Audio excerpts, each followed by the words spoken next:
श्री जगद्गुरु देवालय शंकर जयंती महोत्सव भगवत्पादारी 2534வது ஜெயந்தி भगवत्पादारी 2501வது ஆராதனை மகோத்சவம் நாட்டி ராமகோட்டை பீடத்தினுடைய மூலாநாய ஸ்தானத்துடைய எல்லாம் நாடு பீட ஸ்தாபனம் 2507வது மகோத்சவம் இப்படியாக இந்த உற்சவமானது கொண்டாடப்பட்டு வருகிறது. சக்கரவர்த்தியங்கள் கிட்டத்தட்ட ஒரு 10 விதமான புத்தகங்களோட காரணங்கள் இன்னும் நிறைய ஒரு 10 சக்கரவர்த்தியங்கள் இருக்கு. நித்தியம் நான் வார்த்தை பாடிட்டே இருக்கேன் அப்படிங்கிறது நம்ம எல்லாரும் எனக்கு தெரிஞ்சுக்கிறதுக்காக நான் இந்த ஜெயந்தி உற்சவத்துல இவ்வளவு சக்கரவர்த்தியை எதுக்கு பாராயணம் அப்படின்னு சொன்னா அதிகமா இருந்தது ஆனந்தகிரி சக்கரவர்த்தியம். அதனால இது பிராச்சீன சக்கரவர்த்தியம் சங்கர சரித்திரம்னு சொன்னாதான் எல்லாருக்கும் ராமாயணம் சொல்ல முடியும். இந்த சக்கர சரித்திரமானது பிராச்சீனமாக இருந்த புத்தகத்தை பற்றி மேற்கொண்டு அவங்க தன்னுடைய எப்படி பின்னாடி ராமாயணத்தை முதல்ல எழுதும்போது ஒரு மகான் ரிஷி எழுதி முடிச்சாலும் பின்னாடி பல மகான்கள் பல மகான்கள் பின்னாடி ராமாயணங்கள் பழையமான ராமாயணங்கள் எழுதி கொடுத்தாலும் அவங்க ராமாயண அவங்க சதச்சிந்து எழுதினலாம். அந்த மாதிரி அதுக்கு கௌரவம் நம்ம எழுதி கொடுக்கணும்னா முதல்ல ராமாயணம் மூல ராமாயணத்துக்கு என்ன சொல்லணும்? முதல்ல ராமாயணம் மூலமா இருக்கிறது வால்மீகி ராமாயணத்தை கொடுக்கணும். ஏன்னா இவர் காலத்தை பார்த்து சொன்னா இருக்கும். அதுக்கப்புறம் வரக்கூடிய ராமாயணங்கள் எல்லாமே அதை அனுசரித்து அதுக்கு மீதான மாதிரி காலப்பாட செய்ய வேண்டியது. அந்த மாதிரி பகவத்பாதாரிய சரித்திரத்தை முதல்ல எழுதியவர் அனந்தானந்தகிரி என்ற சுவாமிகள். அதாவது பகவத்பாதாரிய சிஷியருடைய சிஷியர்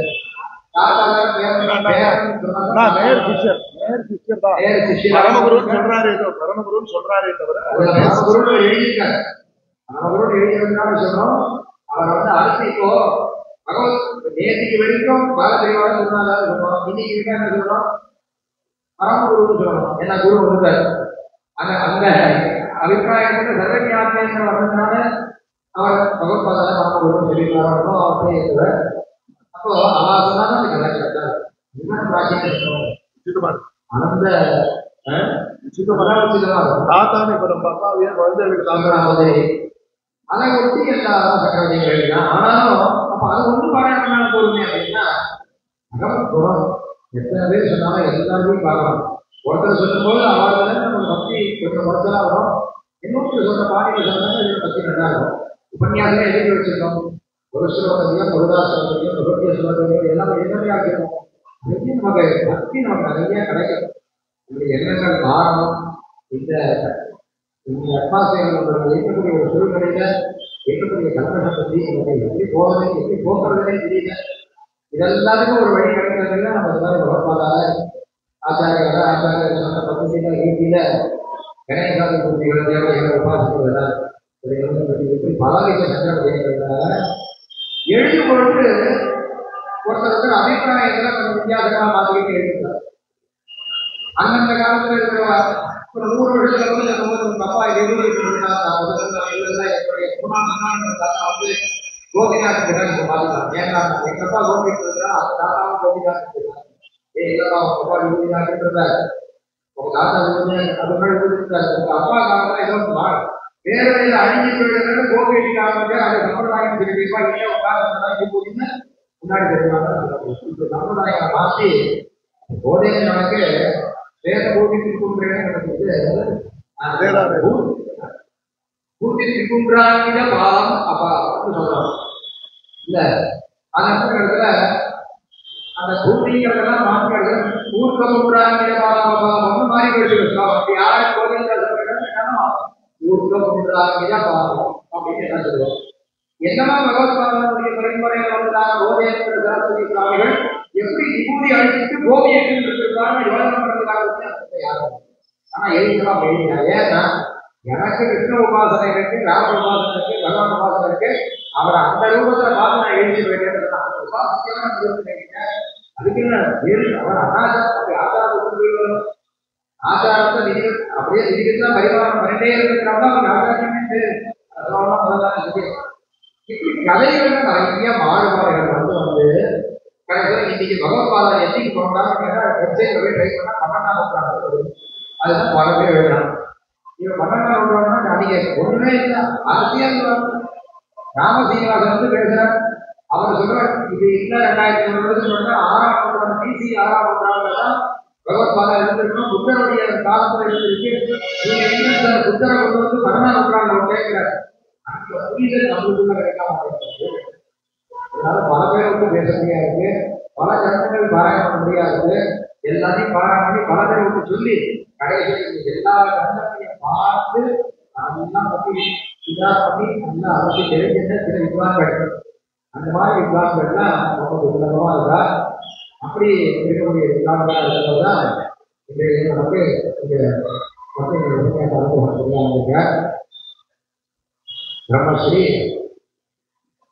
நெரூர்ல இருக்கக்கூடிய கம்மியாருடைய நித்யாவாக விருப்பப்பட்டு அந்த பாத சாலையில அதே ஜீவனத்தில் இருக்கக்கூடியதான ஸ்ரீராம சர்மா அப்படிங்கிறவர். இவர் டீச்சர்கிட்ட போட்டு மாட்டேங்கிற, ஆசிரியர்கிட்ட போட்டு மாட்டேங்கிற, இடமாட்டத்தில் போட்டு மாட்டேங்கிற, எதையும் போட்டு மாட்டேங்கிற ஸ்ரீராம சர்மாவோட விடலாம் அப்படின்னு இவருக்கு மகோமகாபாத்தியம் கிடைக்க போகுது. நான் நம்பிட்டே இருக்கேன். ஏன்னா அவர் பெரிய பாஷா பாஷை எக்கச்சக்கமான பாஷைகள் இருக்கு. அத்தியாசம் படிக்க பேசுறதுல படிக்கிறது எழுதுறது சாமர்த்தியம் டாக்டரேட் பண்ணியிருக்கார். ஏற்கனவே நமக்கு போன வருஷத்துக்கு சொல்லியிருக்கேன். இந்த மாதிரி ஒரு பெரிய நிறைய சொல்லணும்னா இவருடைய சரித்திரம் பெரிய பேசணும் போயிடும்.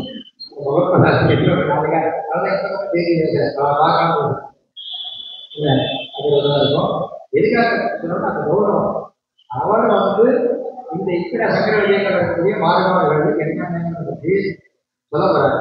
அதை நம்ம புரிஞ்சுக்கிறது கொஞ்சம் கஷ்டமா தான் இருக்கும். நம்ம புரிஞ்சுக்கிட்டு நான் எதுவுமே கேட்கும் பாதி கூட்டம் வேற அவங்க சமைக்கிறார். நிறைய பேருக்கு கொஞ்சம் கஷ்டமா இருக்கும். அந்த மாதிரி இருந்தால் கூட பயன்படாதுங்க. 2 நாள் கொஞ்சம் எடுத்துடலாம். ஏன்னா அந்த வீடியோ பற்றி யூடியூப்ல போட்டு ஆசிரியர்கள் வீடியோ திருப்பி போட்டு பார்த்து எடுத்துக்கலாம். மாறுபட்ட சங்கரவதியங்களில் இருக்கக்கூடிய மாறுபட்ட கோட்பாடுகளில் சமன்வயம் இதுல இருக்கு, அதுல இருக்கு. ஆனா இதுதான் சரி அப்படின்னு ஒரு சில விஷயங்களை மட்டும், முக்கியமான விஷயங்களை மட்டும் ஆயிரத்தி சொல்லுங்க. அதோட பகவத்பாதுடைய இந்த சங்கரவதிகளோட சப்தாகத்தோட பூர்த்தி 7ஆவது நாள். ஏன்னா பகவத்பாத சபைக்கு அதிகாரம் எங்கே பார்க்கணும் 3 இடத்துல சபைக்கு அதிகாரமாகிறத நேரடி பார்த்துருந்தோம். அதையும் சொல்லி பகவத்பாத எங்கே அன்னதானம் ஆனார் அப்படிங்கிறத சொல்லி அவருடைய சமாதி எங்கே இருக்கு அப்படிங்கிறத சொல்ல அதே ஒரு சங்கர சப்தாகன்றது பூர்த்தியாக இருக்கிற நாளில் இன்னைக்கு மத்தியானம் அதாவது பேசிட்டேருக்கோம். விக்ராங்கள்லாம் வந்தா வாக்கியாக்கம் சொன்னாங்க. 14 விக்ராங்கள் 14 சாஸ்திர விசாரணை நீங்கள் வருது. எல்லா சாஸ்திரங்களையும் நம்ம வந்து சொல்ல முடியாது.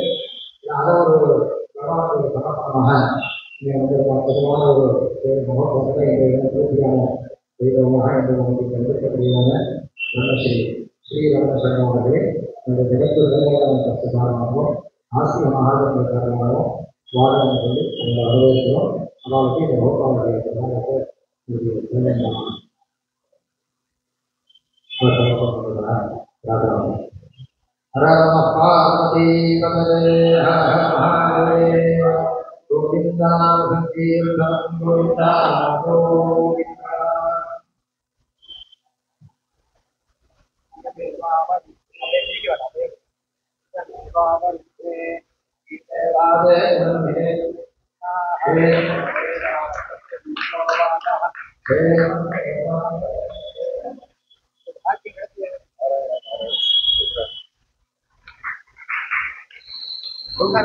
ಸ್ವಾಮಿ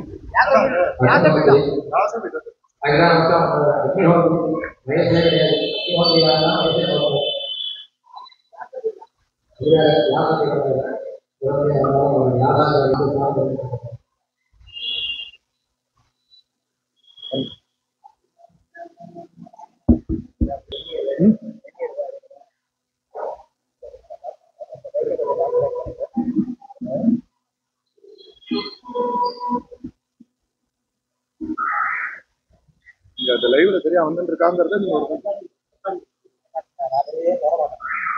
சரி சரி பாலட்டி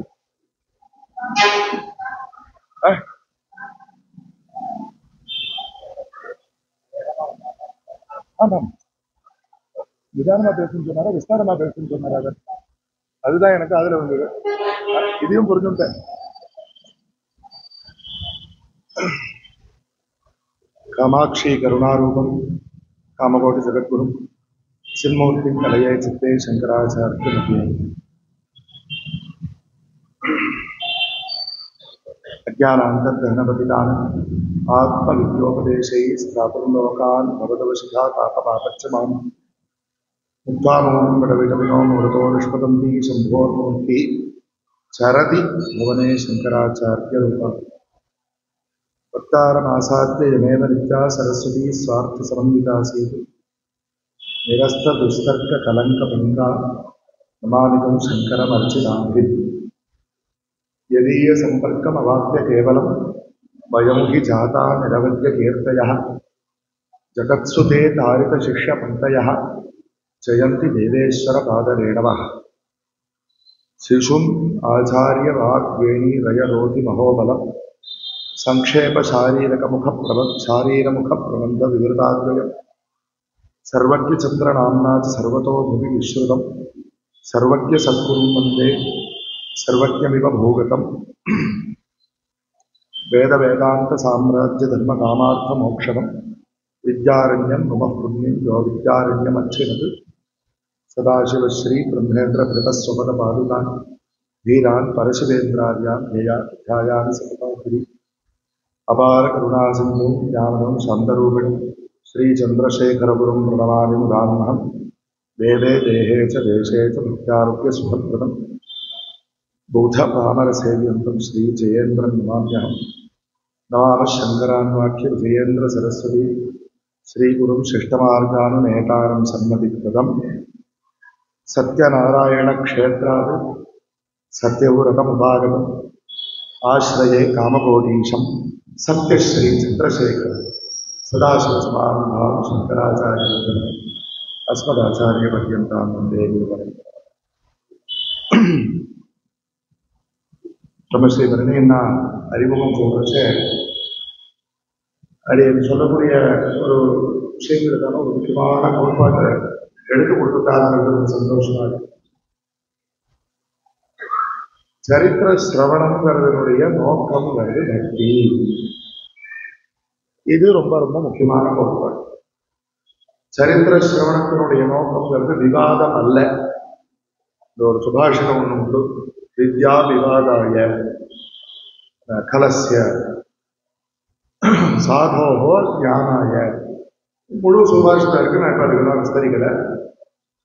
அதுபோல 10 கிரந்தங்கள்ல எனக்கு தெரிஞ்சு இது ஒரு சங்கர சரித்திர பாராயணம்ங்கிறது நடக்கிறது.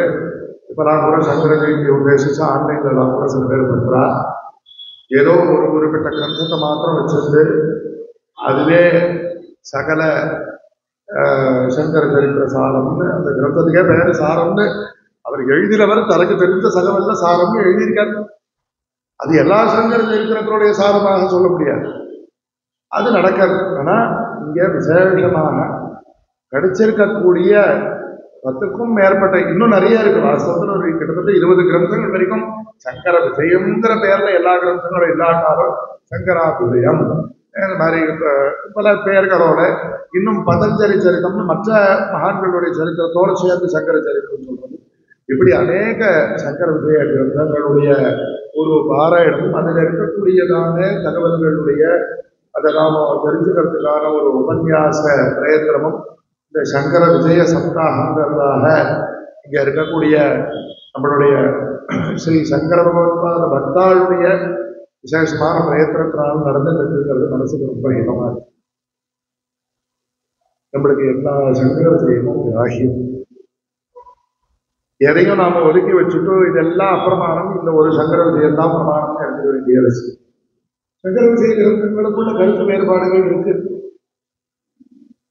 தெய்வத்தின் குரல்ல எத்தனையாம் பாகம் சென்று ஞாபகம் இல்ல, தேவி அபராத க்ஷமாபண ஸ்தோத்திரம் அதை பத்தின ஒரு குறிப்புல அங்க ஒரு வார்த்தை வருது, மயா பஞ்சாசி பேர் அதிகம பண்ணி தேவி வயசி அப்படின்னு ஒரு வார்த்தை வருது. அந்த ஸ்தோத்திரம் பொதுவா பகவத்பாத விரச்சனம் தான் எடுத்துக்கணும்.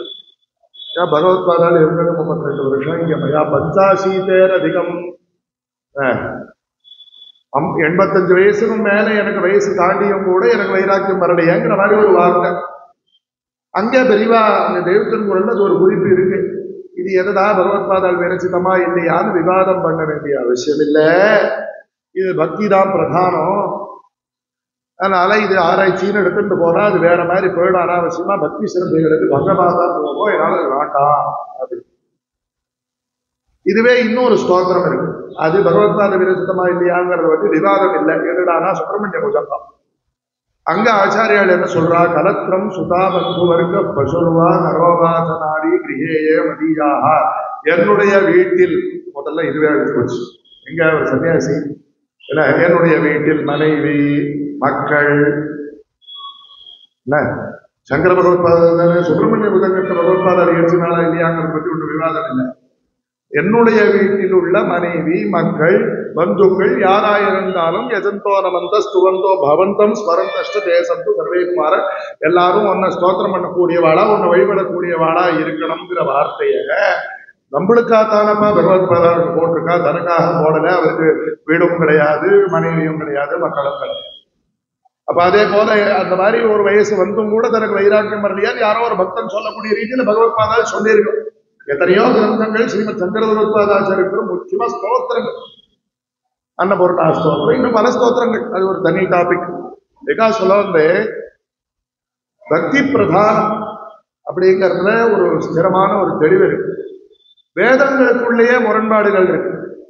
ஒரு வேத சாக்கையில ஒரு குறிப்பிட்ட யஜ்ஞத்துல ஒரு குறிப்பிட்ட காரியத்தை இப்படி பண்ணணும், ஒன்றும் இல்லை, ஒரு தர்ப கட்டு, இந்த தர்ப கட்டை அக்னியில போடணுமா, இந்த எக்ஸ்ட்ரா வேண்டாத பதார்த்தங்களை போடுறதுக்கு உத்கரம்னு ஒரு இடம் இருக்கும், அங்க போடணுமா அப்படிங்கிற விஷயத்துல கிருஷ்ண யஜுர்வேதத்துக்கும் சுக்ல யஜுர்வேதத்துக்கும் கருத்து வேறுபாடு இருக்கு. எந்த அளவுக்கு கருத்து வேறுபாடுனா, இப்படி சில பேர் செய்கிறார்கள், அப்படி செய்யப்படாது, இப்படித்தான் செய்யணும்னு இந்த வேதமும் சொல்றது அந்த வேதமும் சொல்றது.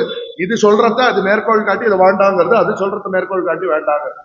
அப்ப என்ன வேதம் எல்லாம் அப்புறம் வேதத்தை எல்லா வேதமும் எல்லாருக்கும் பிரமாணம். அவாவா அனுஷ்டிக்கிற விஷயத்துல அவாவா குறிப்பிட்ட வேதப்படி, கல்யாணம்னா ஏதோ ஒரு பద్ధதி படி, உபநயனம்னா ஏதோ ஒரு பద్ధதி படி போகணும்ங்கிறதுக்காக தான் அவாவா வேதப்படி பண்றதுங்கிற விஷயமே தவிர பிரமாணம்ங்கிற விஷயம் வரைச்சு அதை ஒத்துக்க வேண்டியதுங்கிறது எல்லாருக்கும் எல்லா வேதமும் வேண்டிய விஷயம்.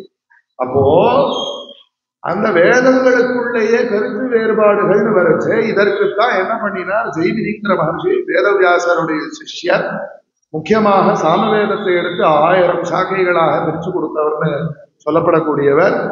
அவர் 1000 சக்கிய அவருக்கு ரொம்ப பிடிச்சிருக்கும் போல இருக்கு. 1000 அதிகரணங்களாக பூர்வ மீமாம்சைன்னு சொல்லக்கூடியதான வேதத்தினுடைய கர்ம காண்டம், இந்த எப்படி இந்த கர்மானுஷ்டானங்கள் யஜ்ஞங்கள் இதை செய்யணும்னு சொல்லக்கூடியதான ஒரு பெரிய பாகம் வேதத்துல கர்மகாண்டம் தான்.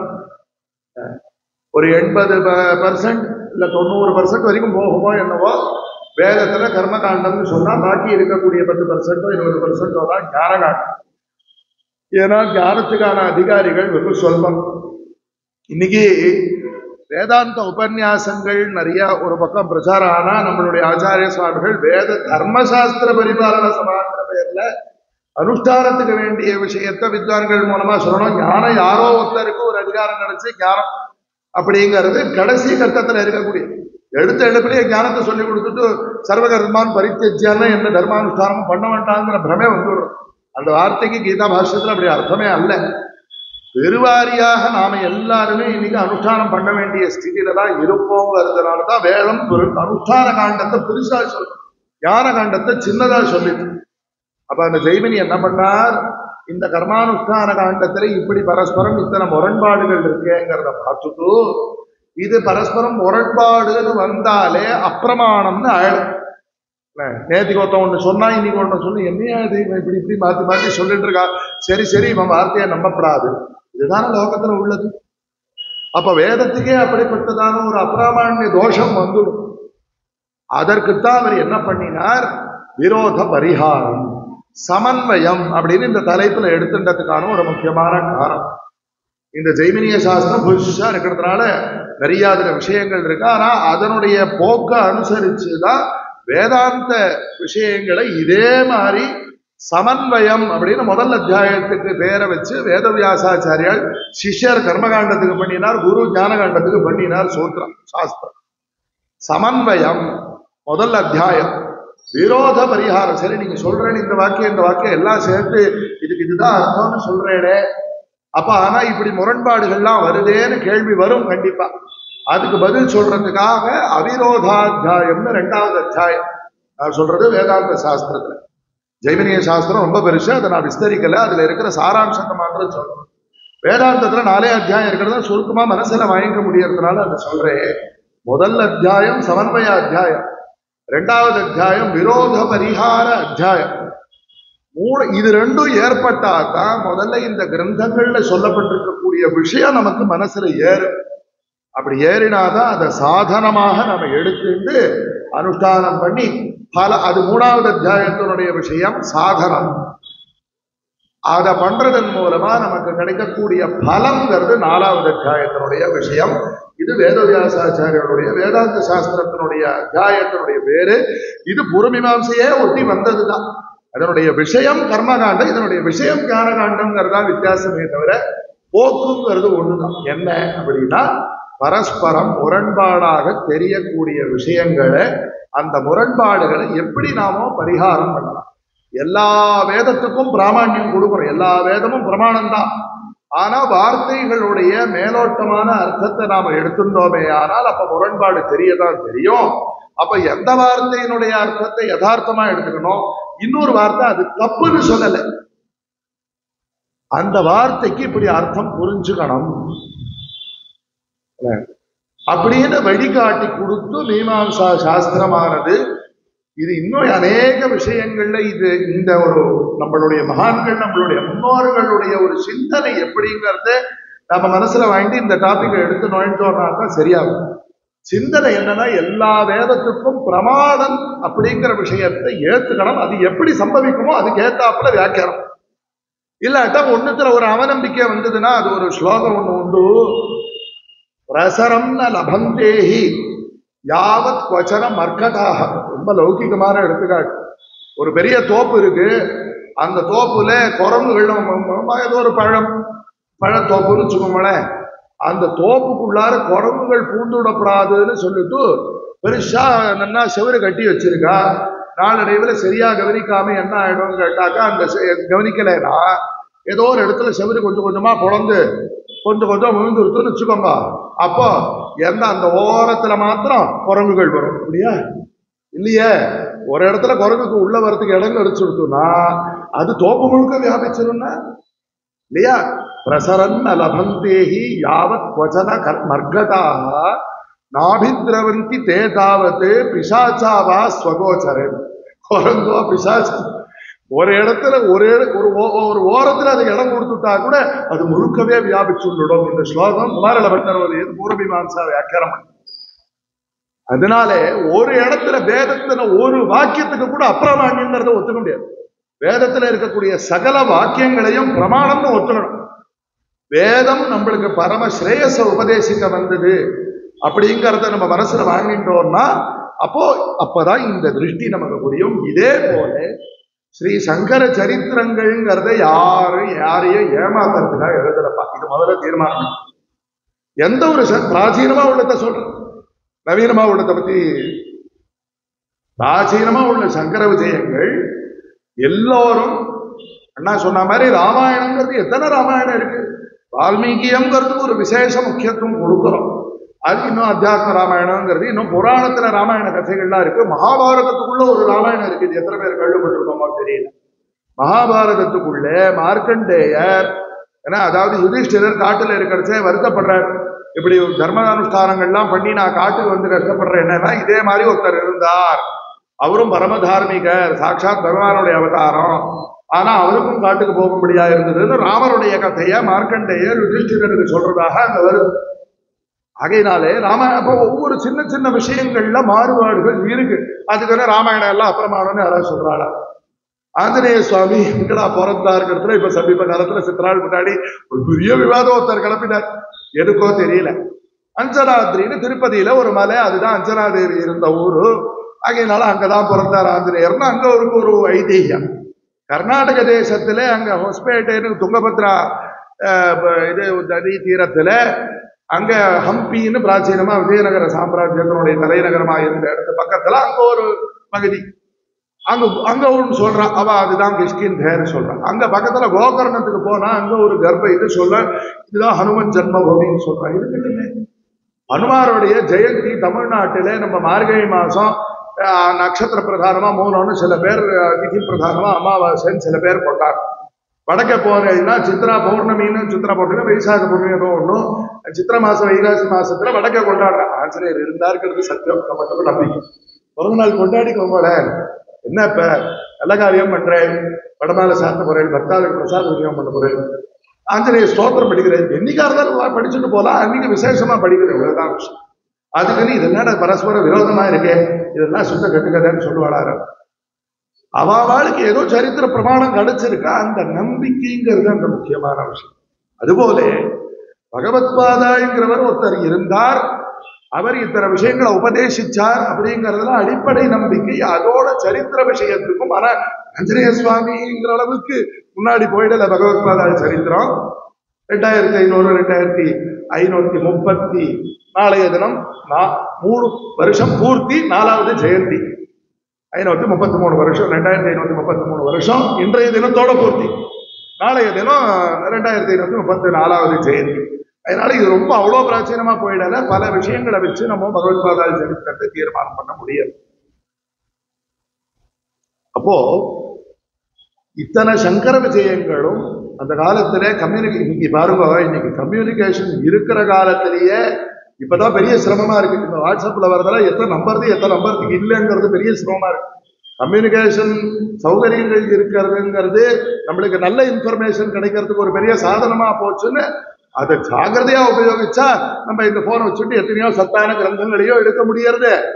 அதே சமயத்துல நம்ம அஜாகிரதையா உபயோகிச்சோன்னா எத்தனையோ வேண்டாத தகவலும் வரும். அப்ப எங்கேயா இருந்தாலும் விவேகத்தோட, கிராஹ்யம் அக்ராஹ்யம் எதை ஏற்கலாம் ஏற்கக்கூடாதுங்கிறத விவேகத்தோட அணுகுமுறையோட பார்த்தா தான் சரியா இருக்கும். அப்போ அந்த காலத்துல இன்னொரு விஷயம் பொதுவாகவே நம்ம பூர்வீகாலை பற்றி சொல்லக்கூடிய ஒரு இதுதான் என்னன்னா, ரொம்ப தன்னுடைய புகழை எழுதி வச்சுக்கிறதுல அவள் அவ்வளவு சிரத்திக்கணும். அவளுடைய சிஷ்யாளா இருக்கப்பட்டவா தன்னுடைய குருநாதாள் அப்படிங்கிற விஷயங்கள்லாம் ஒரு பக்தி சிரத்தையா சேகரிச்சு அவளுக்கு எவ்வளவு கிடைச்சதோ, எப்படி கிடைச்சதோ கிடைச்சதை எழுதியிருக்கு. அதுல முரண்பாடுகள் இருக்குங்கிறதுக்காக பகவத்பாதல் இருக்கலைங்கிறது யாரும் அப்படின்னு யாரும் ஆட்சேபிக்கல. அந்த மட்டும் சந்தோஷம். ஒரு ஆச்சரியம் சொல்றேன், நாளைய தினம் சக்கர ஜெயந்தி, வைசாக சுக்ல பஞ்சமி வச்சுட்டு இது சொல்றேன்னு நினைக்கப்படாது. விரோத முரண்பாடுகளுடைய சாத்தியம் எந்த அளவுக்கு போறதுன்னா, வைசாக சுக்ல தசமி ஆச்சாரியாளுடைய ஜெயந்தின்னு ஒரு கருத்து உண்டு. இது எத்தனை பேர் கேட்டிருக்கோமோ ஆச்சரியம். ஆந்திர தேசத்துல இப்போ காசியில 2 வருஷம் முன்னாடி நடந்த பஞ்சாங்க சஹஸ்ர ஒருத்தர் ஆந்திர தேசத்து பஞ்சாங்க கர்த்தா சொல்றார், எங்க பஞ்சாங்கத்துல நாங்க பகுகாலமா வைசாக சுக்ல தசமிக்கு தான் சங்கர ஜெயந்தி போட்டு இருக்கோம். வேடிக்கை இல்லையா? இந்த அதெல்லாம் நிறைய பேர் பேசியிருப்பான்னு நினைக்கிறேன். இன்றைய லௌகிக யுகத்துக்கு முன்னாடி இருக்கக்கூடிய 6வது நூற்றாண்டு கிமுன்னு பொதுவா சொல்றா. பொது யுகத்திற்கு முன்பு OU அப்படின்னு போடக்கூடியதுதான் கரண்ட் எரா. CE ADBC எல்லாம் இப்போ இதுவா ஏத்துக்கிறது இல்லை. அது குறிப்பிட்ட சாரார் ஒரு சில பேருக்கு சம்பந்தப்பட்ட விஷயமா இருக்கிறதுனால பொதுவா எல்லாருக்கும் சொல்றதுக்கு CE BCEன்னு சொல்றதுதான் இன்னைக்கு ஸ்டாண்டர்டா ஒப்புத்துக்கக்கூடிய கடைபிடிக்கக்கூடியது. அந்த ரீதியில பொது யுகத்திற்கு முன்பு 6வது நூற்றாண்டுல பகவத்பாதாள் பிறந்தது அப்படிங்கிற ஒரு விஷயம், ஒரு கருத்து ஒரு பக்கம். இது ஏற்கனவே தெரியும், இதை நான் விஸ்தரிச்சு பிரதிபாதனம் பண்ண வேண்டிய அவசியம் இல்லை. இதுக்கும் பொது யுகத்தில் 8வது நூற்றாண்டுல பகவத்பாதாள் பிறந்தார் அப்படிங்கிறதான ஒரு கருத்து வேறுபாடுங்கிறது முதல் விஷயம். 2வது விஷயம், இந்த வைசாக சுக்ல பஞ்சமி, வைசாக சுக்ல தசமி, இப்படி ஒரு மாறுபாடு இருக்குன்னு நம்ம நிறைய பேர் கேள்விப்பட்டிருக்க மாட்டோம். காலடியில் ஆதிசங்கரர் பிறந்தாருங்கிறது சர்வசம்மதம். சிதம்பரத்துலேருந்து சில புஸ்தகங்கள்ல எழுதியிருக்கு. இது என்ன பண்ணலான்னு பார்க்கணும். வழி சொல்லிவிடுறேன், யாரும் உடனே என்னடா அது அப்படின்னு நினைச்சுட்றாதீங்க. முதல்ல எப்பொழுதும் இப்படிதான் பூர்வபக்ஷத்தை பில்டப் பண்ணிட்டு அப்புறம் அதுக்கு பதில் சொல்லி சித்தாந்தத்தை வைக்கணும். அதுதான் சாஸ்திர கிரமம். அதனால முழுக்க கேட்டுக்கணும். அதனால இன்னொன்று சொல்றேன், ஒரு சுவாரஸ்யம் கிரந்தங்கள்லயே எப்படி இருக்கு. பகவத்பாதாளோட பத்தின ஸ்லோகங்கள்ல மார்க்கண்டேய சம்மிதை முதல்ல ரொம்ப பிராச்சீன பிரமாண கிரந்தங்களை நம்ம தெரிஞ்சு. ஆனந்தகிரிய சங்கர விஜயங்கிறது சங்கர விஜய கிரந்தங்கள்ல ரொம்ப பிராச்சீனமானதுங்கிறது சரி. ஆனா அதற்கும் முற்பட்டதாக சிவரகசியம்ங்கிறதான ஒரு மகத்தான இதிகாச கிரந்தம்ங்கிறது ராமாயண மகாபாரதங்களுக்கு சமானமாக சிவப்பிரதானமாக உள்ள ஒரு பெரிய கிரந்தம். பவிஷ்யத் புராணம்னு ஒரு புராணம், வருங்காலத்துல வரப்போற விஷயம்னு அந்த காலத்துல மகான்கள்லாம் சொல்லி வச்சதுன்ற ரீதியில அங்க சுவாமி அம்பாள்கிட்ட சொல்லக்கூடிய சரித்திரமா வர்ற இடத்துல கல்யாதினே மகாதேவி சஹஸ்ர த்விதயாத்பரம் கேரளே சசலகிராமே விப்ரபத்யாம் மதம்சஜா பவிஷ்யதி மகாப்ராஜ்யா சங்கராட்சோ துஜோத்தமஹா. கலியுகம் ஆரம்பித்து 2000 வருடங்களுக்கு பிறகு கேரளத்தில் சசலம், அது காலடின்னு பிற்காலத்துல வந்தது, அதுக்கு பேர் என்னன்னு இப்ப ரொம்ப ஏன் அப்படி மாறிட்டு நம்ம இப்ப விசாரிக்கல. அந்த சசல கிராமம்னு அதுக்கு பிராச்சீன சம்ஸ்கிருத பெயர். அப்படிப்பட்ட மகாபிராஜ்யனான சங்கரங்கிற ஒருத்தர் பிறக்க போறார்னு யாரு சுவாமி அம்பாள்கிட்ட சொல்றதா சரி. இன்னும் எத்தனையோ விஷயங்கள். இதற்கு அடுத்த அத்தியாயம் பார்த்தேன்னா அங்க கல்யாதினே மகாதேவி சஹஸ்ர த்ரிதயாத்பரம். அங்க இங்க 2000 வருஷம், இப்ப இன்னைக்கு பாருங்க, இன்னைக்கு 5127வது வருஷம் விஸ்வாவசு சம்வத்சரம் நடந்துட்டு இருக்கு. அப்ப கலியுகம் ஆரம்பிச்சா 5127 வருஷம், 26 வருஷம் முடிஞ்சிருக்குன்னா இன்னில இருந்து 2000 சொச்சம் வருஷங்களுக்கு முன்னாடின்னு போனாதான் கலியுகத்தினுடைய ஆரம்பத்துல இருந்து 2000ங்கிறது சரியாகும். அப்ப அந்த காலங்கிறது இந்த சிவரகசியம்னு இருக்கிறதுலயே அதிப்பிராச்சீனமா இருக்கப்பட்ட கிரந்தத்துல பிரமாணமாக முதல் விஷயம். அந்த சிவரகசியத்துக்கு அடுத்தது விசேஷ பிராமுக்கியமா சொல்லக்கூடிய கிரந்தங்கிறது மார்க்கண்டேய சம்மிதையில பாருங்க. இது ஆச்சாரியாளுடைய நட்சத்திர விஷயத்துக்காக சொல்றேன். காலட்யாக்கிய புரோத்தமே சிவகுரு வித்யாதிநாதிஷ்டயா தத் பத்னியா. காலடின்னு சொல்லக்கூடியதான ஒரு உயர்ந்த ஊர்ல சிவகுருன்னு இருந்த ஒரு பெரிய பண்டிதர், அவருடைய தர்மபத்னியின் இடத்துல சிவதாரகே சமுதிதா ஸ்ரீ சங்கராத்மாம் வகதி. சிவதாரகம் சிவனுடைய நட்சத்திரம் அப்படின்னா ஆர்திரா நட்சத்திரம் நமக்கு தெரியும். ஆதிரையான் அப்படின்னு சுவாமிக்கு ஒரு பேரும். சிவதாரகே அப்படின்னு இந்த கிரந்தத்துல சொல்லியிருக்கு. அச்சா, அடுத்தது பிராச்சீன சங்கர விஜயம்னு பேருடைய ஒரு சங்கர விஜயம் இருக்கு. ஆனந்தகிரியத்தை பிராச்சீனம் சொல்றது வாஸ்தவம். பிராச்சீனம்னு ஒரு பேருடைய ஒரு கிரந்தத்துல ராதே அதிதேருடுனி, அதிதி நட்சத்திரத்தில் அதித்யை புனர்வசு ஒன்னும் அடுத்தடுத்த நட்சத்திரம் தான். அப்ப என்ன ஆச்சு? இது என்னடா அது ஆதிசங்கரனுடைய நட்சத்திரம்? ஏப்பா ஏன் சொல்லிட்டேரு, ஆதிரிய சுவாமியோடைய நட்சத்திரமே முன்ன இதுவா இருக்கு. ஒவ்வொரு சரித்திர பிரமாணம் இதுக்கு இந்த மாதிரி முரண்பாடுகளை பார்த்தாக்க நம்ம என்ன நினைச்சுக்கணும்? அதுக்காக இது எல்லாமே தப்புன்னு நினைச்சுப்பாடா? அதுவா விஷயங்க இல்லையே. அப்ப இன்னைக்கு நம்ம இன்னும் சூக்ஷ்மமா இன்னைக்கு கால்குலேஷன்ஸ்க்கெல்லாம் இன்னைக்கு இவ்வளவு சயின்ஸ் வச்சுட்டு இருக்கோமே. 2533 வருஷம் முன்னாடி என்னன்னு போட்டு பார்த்தா திருவாதிரை தான் வருது இல்ல. அப்ப இந்த கிரந்தத்துல புனர்வசுன்னு சொல்லியிருக்கேன்னா இவர் அந்த கிரந்தத்தை பண்ணினவர், அவர் ஒரு கணிதத்தை வச்சு இன்னைக்கே பஞ்சாங்கம் எல்லாம் சமன்வயம் பண்ணணும்னு அண்ணா பிரயத்தனப்பட்டு இருக்கார். ஒவ்வொரு பஞ்சாங்கத்தை இப்படி இந்த கணிதம் இப்படி, அந்த கணிதம் அப்படி, இந்த கணக்கு இன்னைக்கே வருதுடா. அவர் என்ன கணிதத்தை வச்சு இந்த சங்கர விஜயத்தை பண்ணினவர், அவர் ஒரு பிரயத்தனப்பட்டு கணக்கு போட்டு பார்த்திருக்கார். என்ன புனர்வசுன்னு அவருக்கு வந்ததான் அவருடைய பக்தி ஸ்ரத்தைக்காக எழுதினார். அதனால இந்த ஸ்லோகத்தை பாராயணம் பண்ணாம இருக்க போறது இல்லை. இந்த சங்கர விஜயம் பண்ணினா அந்த சங்கர விஜயத்துல என்ன இருக்கோ அப்படிதான் பண்ண போறோம். எந்த ஒரு சங்கர விஜயத்தையும் மூல கிரந்தத்துல கைய வைக்க போறது கிடையாது. அந்த கிரந்தத்துல அப்படிதான் இருக்கணும், அந்த கிரந்தத்துல அப்படிதான் இருக்கு. அவ யார் பண்ணினாலும் அவளுடைய கிருதியை நாம ரெஸ்பெக்ட் பண்ணணும். மதிக்கணும் இல்லையா? அதுல இருக்கக்கூடிய முரண்பாட்டை நம்ம பரிகாரம் பண்ணிக்கிறதுங்கிறது நம்மளுடைய புத்திசாலித்தான். அப்போ இந்த நம்ம இப்ப ஆராய்ச்சி பண்ணி கண்டுபிடிக்கிறோம் இல்ல திருவாதிரைங்கிறதா சரியா இல்லையா?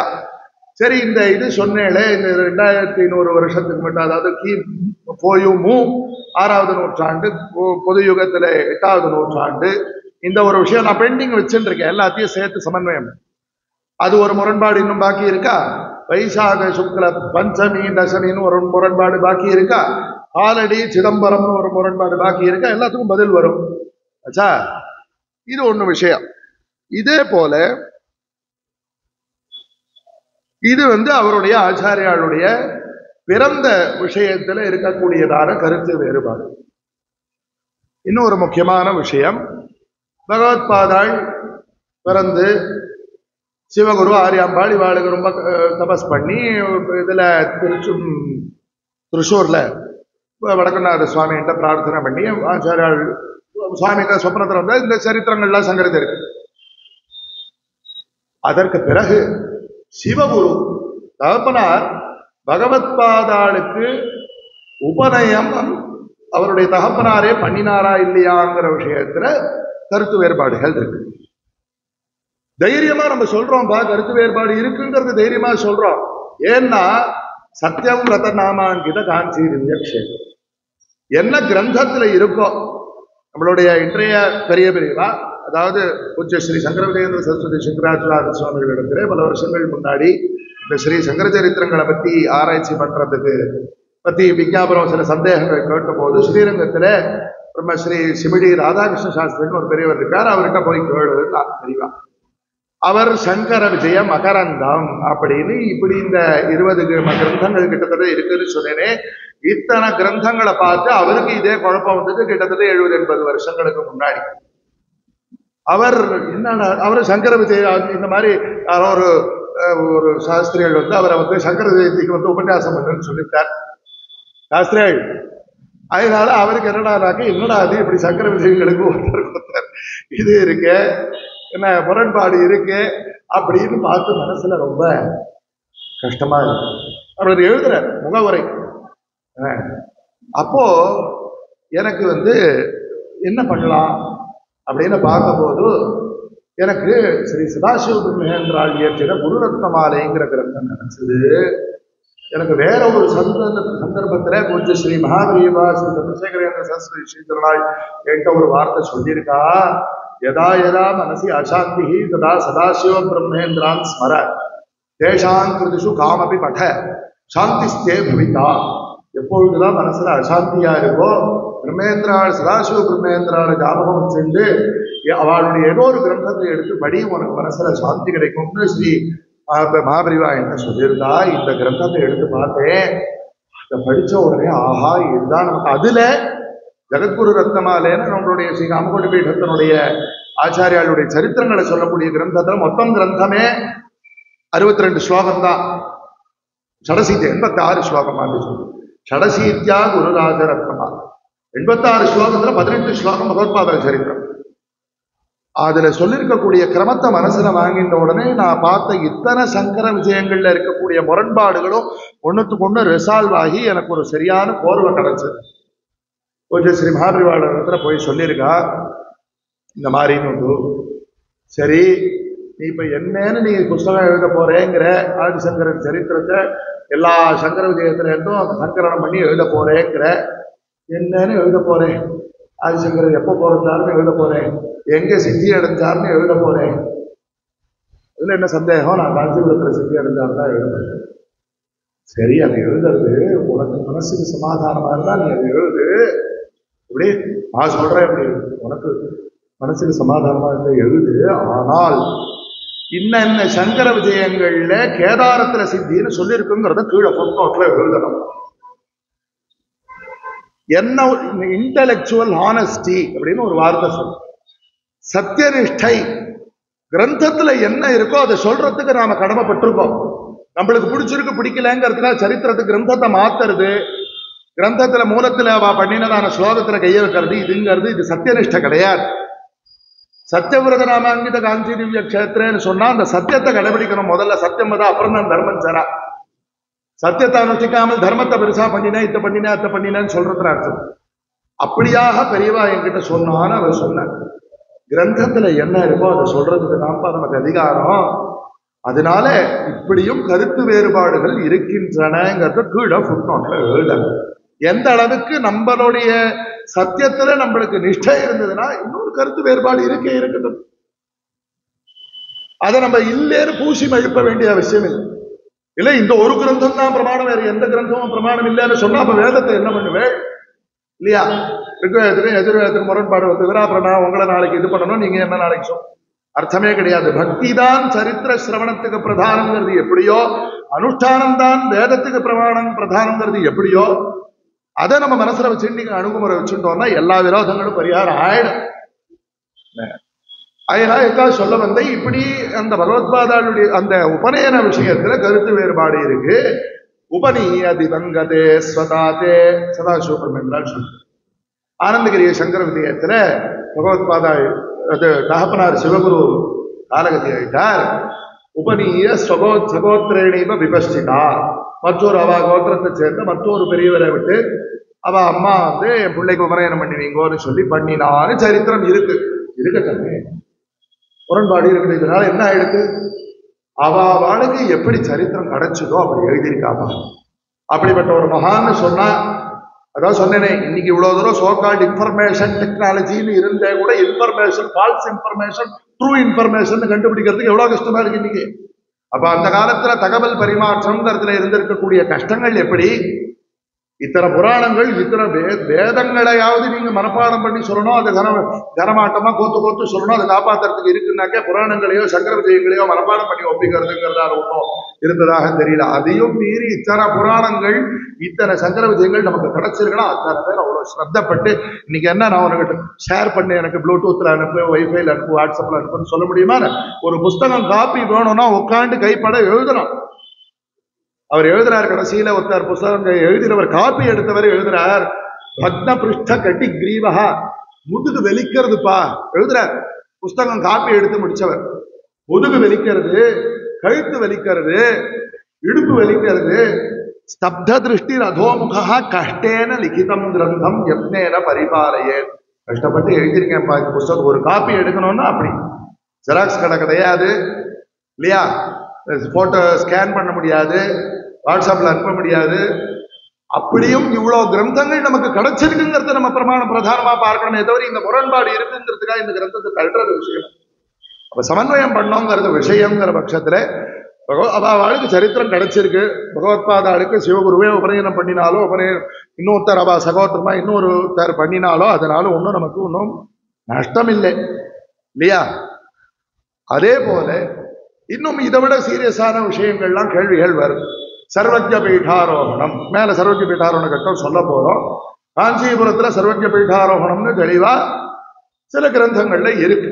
பல கிரந்தங்கள், சிலதுனா நம்பர் குறைவுன்னு அர்த்தத்துல சொல்லல, சில கிரந்தங்கள்ல காஷ்மீரத்துல சர்வஜ்ய பீட்டாரோகணம் இருக்கு. இது எல்லாமே எங்க போறதுன்னு கேட்டா நீங்க அந்த ஆரம்பத்துல இருந்தே இதெல்லாம் கோத்துதான் வருது. என்னது அந்த பிசியா ஏடியாங்கிற விஷயம், பஞ்சமியா தசமியாங்கிற விஷயம், சர்வஜ்ய பீட்டாரோகணம் காஞ்சிபுரமா காஷ்மீரமாங்கிற விஷயம், கடைசியில சித்தி அடைஞ்சதுங்கிறது காஞ்சிபுரமா கேதாரமாங்கிற விஷயம். காஞ்சிபுரத்திலே போய் பார்த்தா வரதராஜ பெருமாள் கோவில் என்ன சிவப்பிரதானமா இருக்கா, சிவபெருமானுக்கு பூஜை பண்றா, அதெல்லாம் நம்மளுக்கு பேதம் இல்லையே. மகேஸ்வரேவா ஜெகதாமதீஸ்வரே ஜனார்தனேவா ஜெகதந்தராத்மனி ந வஸ்து பேத பிரதிபத்திரஸ்திமே பாவி பக்தி தருணேந்து சேகரே அபய தீட்சிதர் வார்த்தை. எனக்கு அதுல பக்தி இருக்குது, எனக்கு பூஜா பத்தி இதான். எங்க ஆத்துல சிவ பஞ்சாயத்தனம், எங்க ஆத்துல விஷ்ணு பஞ்சாயத்தனம், அதன் பிரகாரம் பண்றோம். பேதம் நம்மளுக்கு பேதபாவம் கிடையாது. எங்கா சொல்ல வர லௌகிகமா சில பேர் சொல்லுவாடா, இங்க வரதராஜ பெருமாள் நான் ஏன் ஹைலைட் பண்ணி சொல்லும், பகவத்பாதால் மேல சரித்திரம் சொல்ல போறேன். சிவகாஞ்சி விஷ்ணு காஞ்சி ரெண்டுத்தையும் அந்த ராஜா விட்டு புனருத்தாரணம் பண்ணினார்னு சரித்திரம் இருக்கு. ரெண்டுத்தையும் தான். அந்த விஷ்ணு காஞ்சியில இருக்கக்கூடிய வரதராஜ பெருமாள் கோவில்ல வியாசாச்சாரியாள் பக்கத்துல ஒரு ஜட்டாமண்டலதாரியான ஒரு முனிவர், ஒரு ரிஷி இருக்கார். அவர் பக்கத்துல ஒரு தண்டதாரியான சன்னியாசி நின்று இருக்கார். வியாசாச்சாரியாலும் பகவத்பாதாலும் விவாதம் காசியில பண்ணினா அப்படிங்கிறது பிரசித்தம் சரித்திரங்கள.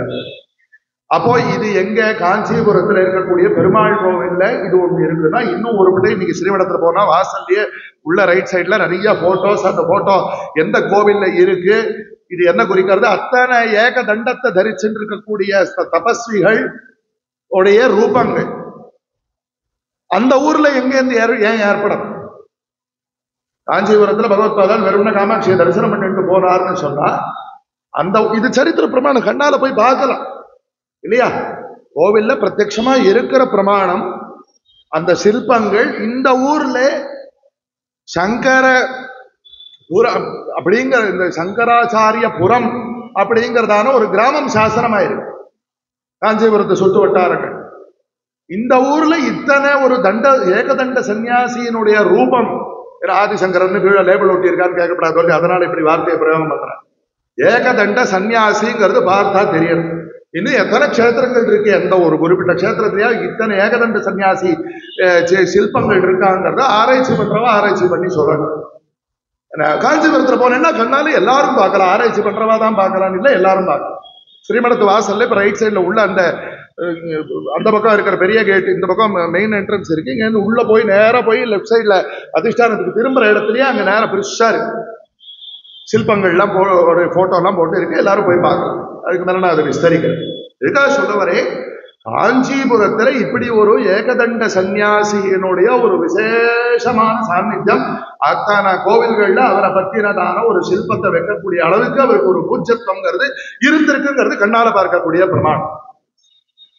சரி, கேதாரத்துல யாரோ ஒரு மகான், இன்னைக்கு என்ன சொல்றோம், குறிப்பா ஜகத்குரு சங்கராச்சாரிய அப்படிங்கிற பட்டம் அவ பகவத்பாதாளுடைய பேர், அங்கேருந்து அவ பரம்பரையில வந்த சகல பேருக்கும் அந்த ஜகத்குரு சங்கராச்சாரியங்கிறது பட்டமாக வச்சு பரம்பரையா வந்துட்டு. அந்த ரீதியில சங்கராச்சாரியர் இதை பண்ணினார்னு சொன்னா இப்ப சில பிரமாணங்கள் கிடைக்கும். எந்த சங்கராச்சாரியர்ங்கிறதுல குழப்பம் ஏற்படுறதுக்கு வாய்ப்பு இருக்கு இல்லையா? சங்கராச்சாரியர் கேதாரத்தில் சித்தி அடைந்தார், பிரமாணங்கள் இருக்கு, இல்லைன்னு சொல்ல வேண்டிய விஷயமே இல்லை. சங்கராச்சாரியர் காஞ்சிபுரத்தில் சித்தி அடைந்தார்னு சொல்றதுக்கான பிரமாணமும் இருக்கு. இதை மூடி மறைக்கப்படாது, அதையும் மூடி மறைக்கப்படாது, ரெண்டுத்துக்கும் பதில் சொல்லியா. இதுதான் மீமாம்சை காட்டக்கூடிய வழி. அதுக்காக தான் ஆரம்பத்தில் இந்த மீமாம்சை பீடிகையை போட்டேன். சாஸ்திரம் காட்டக்கூடிய வழி என்னன்னா, பரஸ்பரம் பிரமாணங்கள்ல முரண்பாடு இருக்கிறது. இது எல்லாமே நமக்கு எப்போ பிரமாணமா கிடைச்சிருக்கோ அந்த விரோதத்தை பரிகாரம் பண்றதுக்கு தான் நம்ம வழியை கண்டுபிடிச்சு எல்லாத்துக்கும் பிராமணியம் கொடுக்கறதுக்கு தான் நம்ம வழி தேடணுமே தவிர, இந்த உனக்கு பிடிச்சிருக்கு இந்த கிரந்தம் இதை வச்சுக்கோ, இந்த பிடிக்காத கிரந்தத்தை தூக்கி போடணும், அப்ப எனக்கு அதை பிடிச்சிருக்கோ அவன் சொல்லுவான். இது என்ன நிர்ணயம்? இது சாஸ்திர நிர்ணயம் அல்ல. அப்போ இப்படியும் சில கிரந்தங்கள் இருக்கு, அப்படியும் சில கிரந்தங்கள்ட்ட இருக்குன்னு ஓப்பனா இப்ப நாளைக்கு லைவ் போடதான் போறா. ஒத்துக்கிறதுல நமக்கு ஒன்றும் பயம் கிடையாது இல்லையா? கிரந்தங்கள்ல இருக்குப்பா. அப்ப அதுக்கு பதில் என்ன? இதுதான் விஷயம். நமக்கு இப்ப விசார சமன்வயம் பண்றதுக்கு உண்டான விஷயம். காஞ்சிபுரத்துல அப்படிப்பட்ட ஒரு விசேஷ சம்பந்தத்துக்கு பிரமாணம் இருக்கு. கிரந்தங்கள்லயும் பிரமாணம் இருக்கு, சிற்பங்கள்லயும் பிரமாணம் இருக்கு.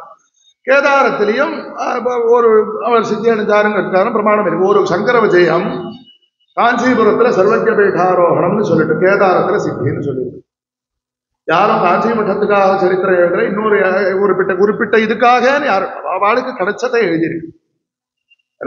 அப்ப காஞ்சிபுரத்துல சர்வஜ பீடாரோகணம் இருக்கு, அவரே கேதாரத்துக்கு போய் சித்தி அடைஞ்சாருன்னா இது ஒரு சரித்திரம், அது ஒரு சரித்திரம். அதுதான் இப்ப கடைசியில பதில். இந்த சமன்வயம்ங்கிறதுக்கு இருக்கக்கூடியதான ஒரு முக்கியமான ஒரு ஆதாரம் என்னன்னா, எப்போ ரெண்டு சரித்திரங்கள் பரஸ்பரம் முரண்பாடா இருக்கோ, சங்கராச்சாரியருங்கிற பேர் ஒருத்தருக்கும் மேற்பட்ட వ్యక్తిகளுக்கு இருந்திருக்கோ, இப்ப சமீப காலமா கடந்த நூற்றாண்டிலே பூஜ்ய ஸ்ரீ சந்திரசேகரேந்திர சரஸ்வதி ஸ்ரீ திருநாளே ஆதிசங்கரருடைய மறுவடிவம் அப்படின்னு எல்லாரும் சொல்றதுங்கிறது ஒரு பிரசித்தமா இருக்கும். சங்கராச்சாரியருங்கிற பரம்பரை பட்டம்ங்கிறது மாத்திரம் அல்லாமல் அவர் பண்ணினதான ஒரு அந்த குறிப்பிட்ட ஒரு இக்கட்டான காலகட்டத்துல வேதமே காணாமல் போகக்கூடிய காலகட்டத்துல அதை புனருத்தாரணம் பண்ணினது அப்படிங்கிறத வச்சுதானே முக்கியமா அவளை ஆதிசங்கரோட வழிவடிவம்னு சொல்றார். இது பூஜ்ய ஸ்ரீ சந்திரசேகரேந்திர சரஸ்வதி ஸ்ரீ திருநாளுக்கு புதுசாக சொன்னது அல்ல. இதற்கு முன்னாடி 58வது பீடாதிபதிகளாக இருந்த அந்நிய ஸ்ரீ சங்கராச்சாரிய தீகிருதாம் அந்திமாஸ்ரயே அப்படின்னு ஸ்லோகம். ஆத்மபோத யதீந்திராணாம் மரியாதாதீத தேஜசாம் அந்நிய ஸ்ரீ சங்கராச்சாரிய தீகிருதாம் அங்கிரிமாஸ்ரயே. இவரை பார்த்தா இவருடைய தேஜஸ்ங்கிறது அளவுக்கு மீறி இருக்கேப்பா. இதுவா சொல்ற ஸ்லோகம். இவரை பார்த்தா மற்றொரு சங்கராச்சாரியரை போல இருக்கேற ஸ்லோகம் இருக்கு. அதுக்கும் முன்னாடி வித்யாரண்ய சுவாமி பாதாள்னு ஒரு மகான் இருந்தார். ஸ்ரீரங்கத்துல கோவில் கல்வெட்டு அபரமிவ சங்கராச்சாரியம் ஆச்சாரியம் ஆத்மரஹா வித்யாரண்யம் அப்படின்னு ஒரு ராஜா, அந்த வித்யாரண்யால ஆசிரியரான ஒரு ராஜா ஸ்ரீரங்கம் கோவிலுக்கு, பெருமாள் கோவில் தான், ஸ்ரீரங்கம் தான் பெருமாள் கோவில் தான், அங்கேக்கு ஒரு சாசனம் பண்ணி கொடுத்த போது தன்னுடைய குருவான வித்யாரண்யால ஸ்மரிச்சுக்கக்கூடிய இடத்துல எழுதின வார்த்தை அபரமிவ சங்கராச்சாரியம். கொஞ்சம் ஸ்ரீ சந்திரசேகரேந்திர சரஸ்வதி ஸ்ரீ திருநாள் ஏற்படுத்தின உட்டங்கித வித்யாரண்ய நிதி அப்படிங்கிறதான ஒரு ட்ரஸ்டின் மூலமாக இன்னைக்கும் முதல் இஷ்யூ அதுல வித்யாரண்யால பத்தினது. அதனுடைய மேல் கவர்லயே இந்த கல்வெட்டை தான் அப்படியே ஸ்டாம்பேஜா போட்டிருப்பா. அதாவது அந்த பிராச்சீன எழுத்துலயே போட்டிருப்பா. உள்ள அதை பத்தின விவரம் இங்கிலீஷ்ல இருக்கு. அதுக்கு மேல ஏகத்துக்கு பாரதம் முழுக்க, இன்னும் வெளிநாட்டுல கூட எங்கெங்கெல்லாம், வெளிநாட்டுலன்னா பாரதத்துக்கு அக்கம் பக்கம் எங்க சம்ஸ்கிருத கல்வெட்டுகள்லாம் இருக்கோ எல்லாத்தையும் ஒன்னொன்னா சங்கலனம் பண்ணி எடிட் பண்ணி போட்டு இருக்கா. உட்டங்கித வித்யாரண்ய நிதியில இருக்கட்டும். எதுக்காக இப்ப சொன்னேன்னா அபரமிவ சங்கராச்சாரியம் வித்யாரண்யாளுக்கு வந்துதான். இப்ப இது போல எத்தனை ஆச்சாரியர்கள் இதே இப்ப ஆச்சு. இப்ப 68ல இருந்து 58க்கு முன்னாடி போச்சு, 10 தலைமுறை முன்னாடி. 58ல இருந்து அதுக்கு ஒரு 7 தலைமுறை முன்னாடி வித்யாரண்யாளுடைய காலம். அந்த விஷயத்துக்கு அதுல இன்னும் நிறைய சரித்திர ஆராய்ச்சிகள் இருக்கு. இப்ப நான் பகவத் ரொம்ப நாழி ஆயிட்டு இருக்கேன், அதனால இந்த பகவத் பாதல் விஷயத்தை மட்டும் பேசுறேன். அப்போ இதே போல அதற்கும் முற்பட்டு இன்னைக்கு என்னென்ன பிரமாணங்களால 8வது நூற்றாண்டுல சங்கராச்சாரியர்னு பேர் சொல்லக்கூடிய ஒரு பெரியவர் இருந்தார் அப்படின்னு எத்தனை பிரமாணங்கள் இருக்கும். அதுக்கும் பிரமாணம் இருக்குப்பா, இல்லைன்னு நான் சொல்லல. அத்தனை பிரமாணங்கள் குறிக்கக்கூடிய வியக்தி வேறு. இவ்வளவுதான் பதில், ஒரே பதில். எத்தனை பிரமாணங்கள் கேதாரத்துல சித்தி அடைஞ்சார், எத்தனை பிரமாணங்கள் வைசாக சுக்ல தசமி என்று பிறந்தார், எத்தனை பிரமாணங்கள் சிதம்பரத்தில் பிறந்தார். விசிஷ்டா விஸ்வஜித் அப்படிங்கிறதான தம்பதிகள் ஆரியாம்பா சிவகுருவை போலவே வெகு காலமாக குழந்தை பேர் இல்லாமல் அங்க அவ திருச்சூர் வடக்கநாதரை பிரார்த்தனை பண்ணிட்டானா, இங்க இவா சிதம்பரேஸ்வரர் நடராஜ சுவாமியை பிரார்த்தனை பண்ணிட்டு வெகு காலம் கழிச்சு பிறந்த குழந்தை. இதே போல தகப்பனார். அதே மாதிரி சரித்திர விஷயங்கள்லாம் நிறைய. இதே போல தகவனார் சின்ன வயசுலயே. அப்படிப்பட்டவர் பின்னாடி அவர் பாரதம் முழுக்க இன்னும் பாரதத்தினுடைய எல்லை நிலங்கள் வரைக்கும் கூட போய்ங்கிற அளவுக்கு இருக்கு சரித்திரம். இன்னைக்கு politically it is not considered part of India. இன்னைக்கு பொலிட்டிக்கலி இந்தியாங்கிறது நம்ம தர்மசாஸ்திரத்தினுடைய பாரதம் அல்ல. இன்னும் கொஞ்சம் வித்தியாசங்கள் இருக்கு இல்லையா. இன்னைக்கு நேபாளம்னு தனி கண்ட்ரியா இருக்கு. சாஸ்திர பிராச்சீன இதுபடி நேபாளங்கிறது பாரதத்தினுடைய வராங்க. இன்னைக்கு பங்களாதேஷ் தனி கண்ட்ரியா இருக்கு. இன்னும் இந்தாண்ட பக்கம் அது வேற கதைக்கு போயிடும், வேண்டாம் என்ன. அப்போ பிராச்சீனத்துல இன்னைக்கு நம்ம பாரதத்தினுடைய எல்லை நிலம்னு கருதக்கூடிய நிலம் வரைக்கும் போய் அவர் வேலை பண்ணியிருக்கு. யாரு? அவரை தான் அபிநவ சங்கரன்னு சொல்லு, தீரசங்கரேந்திர சரஸ்வதி அப்படின்னு சொல்லக்கூடிய பெரியவர். இதே 8வது நூற்றாண்டு இவ என்ன சொல்லிட்டு இருக்காளோ அதுல பிறந்து வைசாக சுக்ர தசமின்னு பிரமாண வாக்கியம் இருக்கு. பிறந்து சிதம்பரம் தான் நடராஜர். அங்கே அவர் திருச்சூர் வடக்கநாதர் பிரார்த்தனை பண்ணி பக்கத்துல இருக்கக்கூடிய காலடியில பிறந்தார்னா இங்க சிதம்பரத்துல பிரார்த்தனை பண்ணி சிதம்பரத்திலேயே பிறந்தவர். காஷ்மீரத்துல சர்வஜ்ய பீடம்ங்கிறது பிராச்சீனமா உண்டு. காஷ்மீரமும் ஒரு பெரிய வித்யாக்ஷேத்திரம். கல்வியில் கரையிலா காஞ்சிங்கிறதும் காஞ்சிபுரமும் பெரிய வித்யாக்ஷேத்திரம். சர்வஜ்ய பீடம்ங்கிறதான கான்செப்ட் என்ன?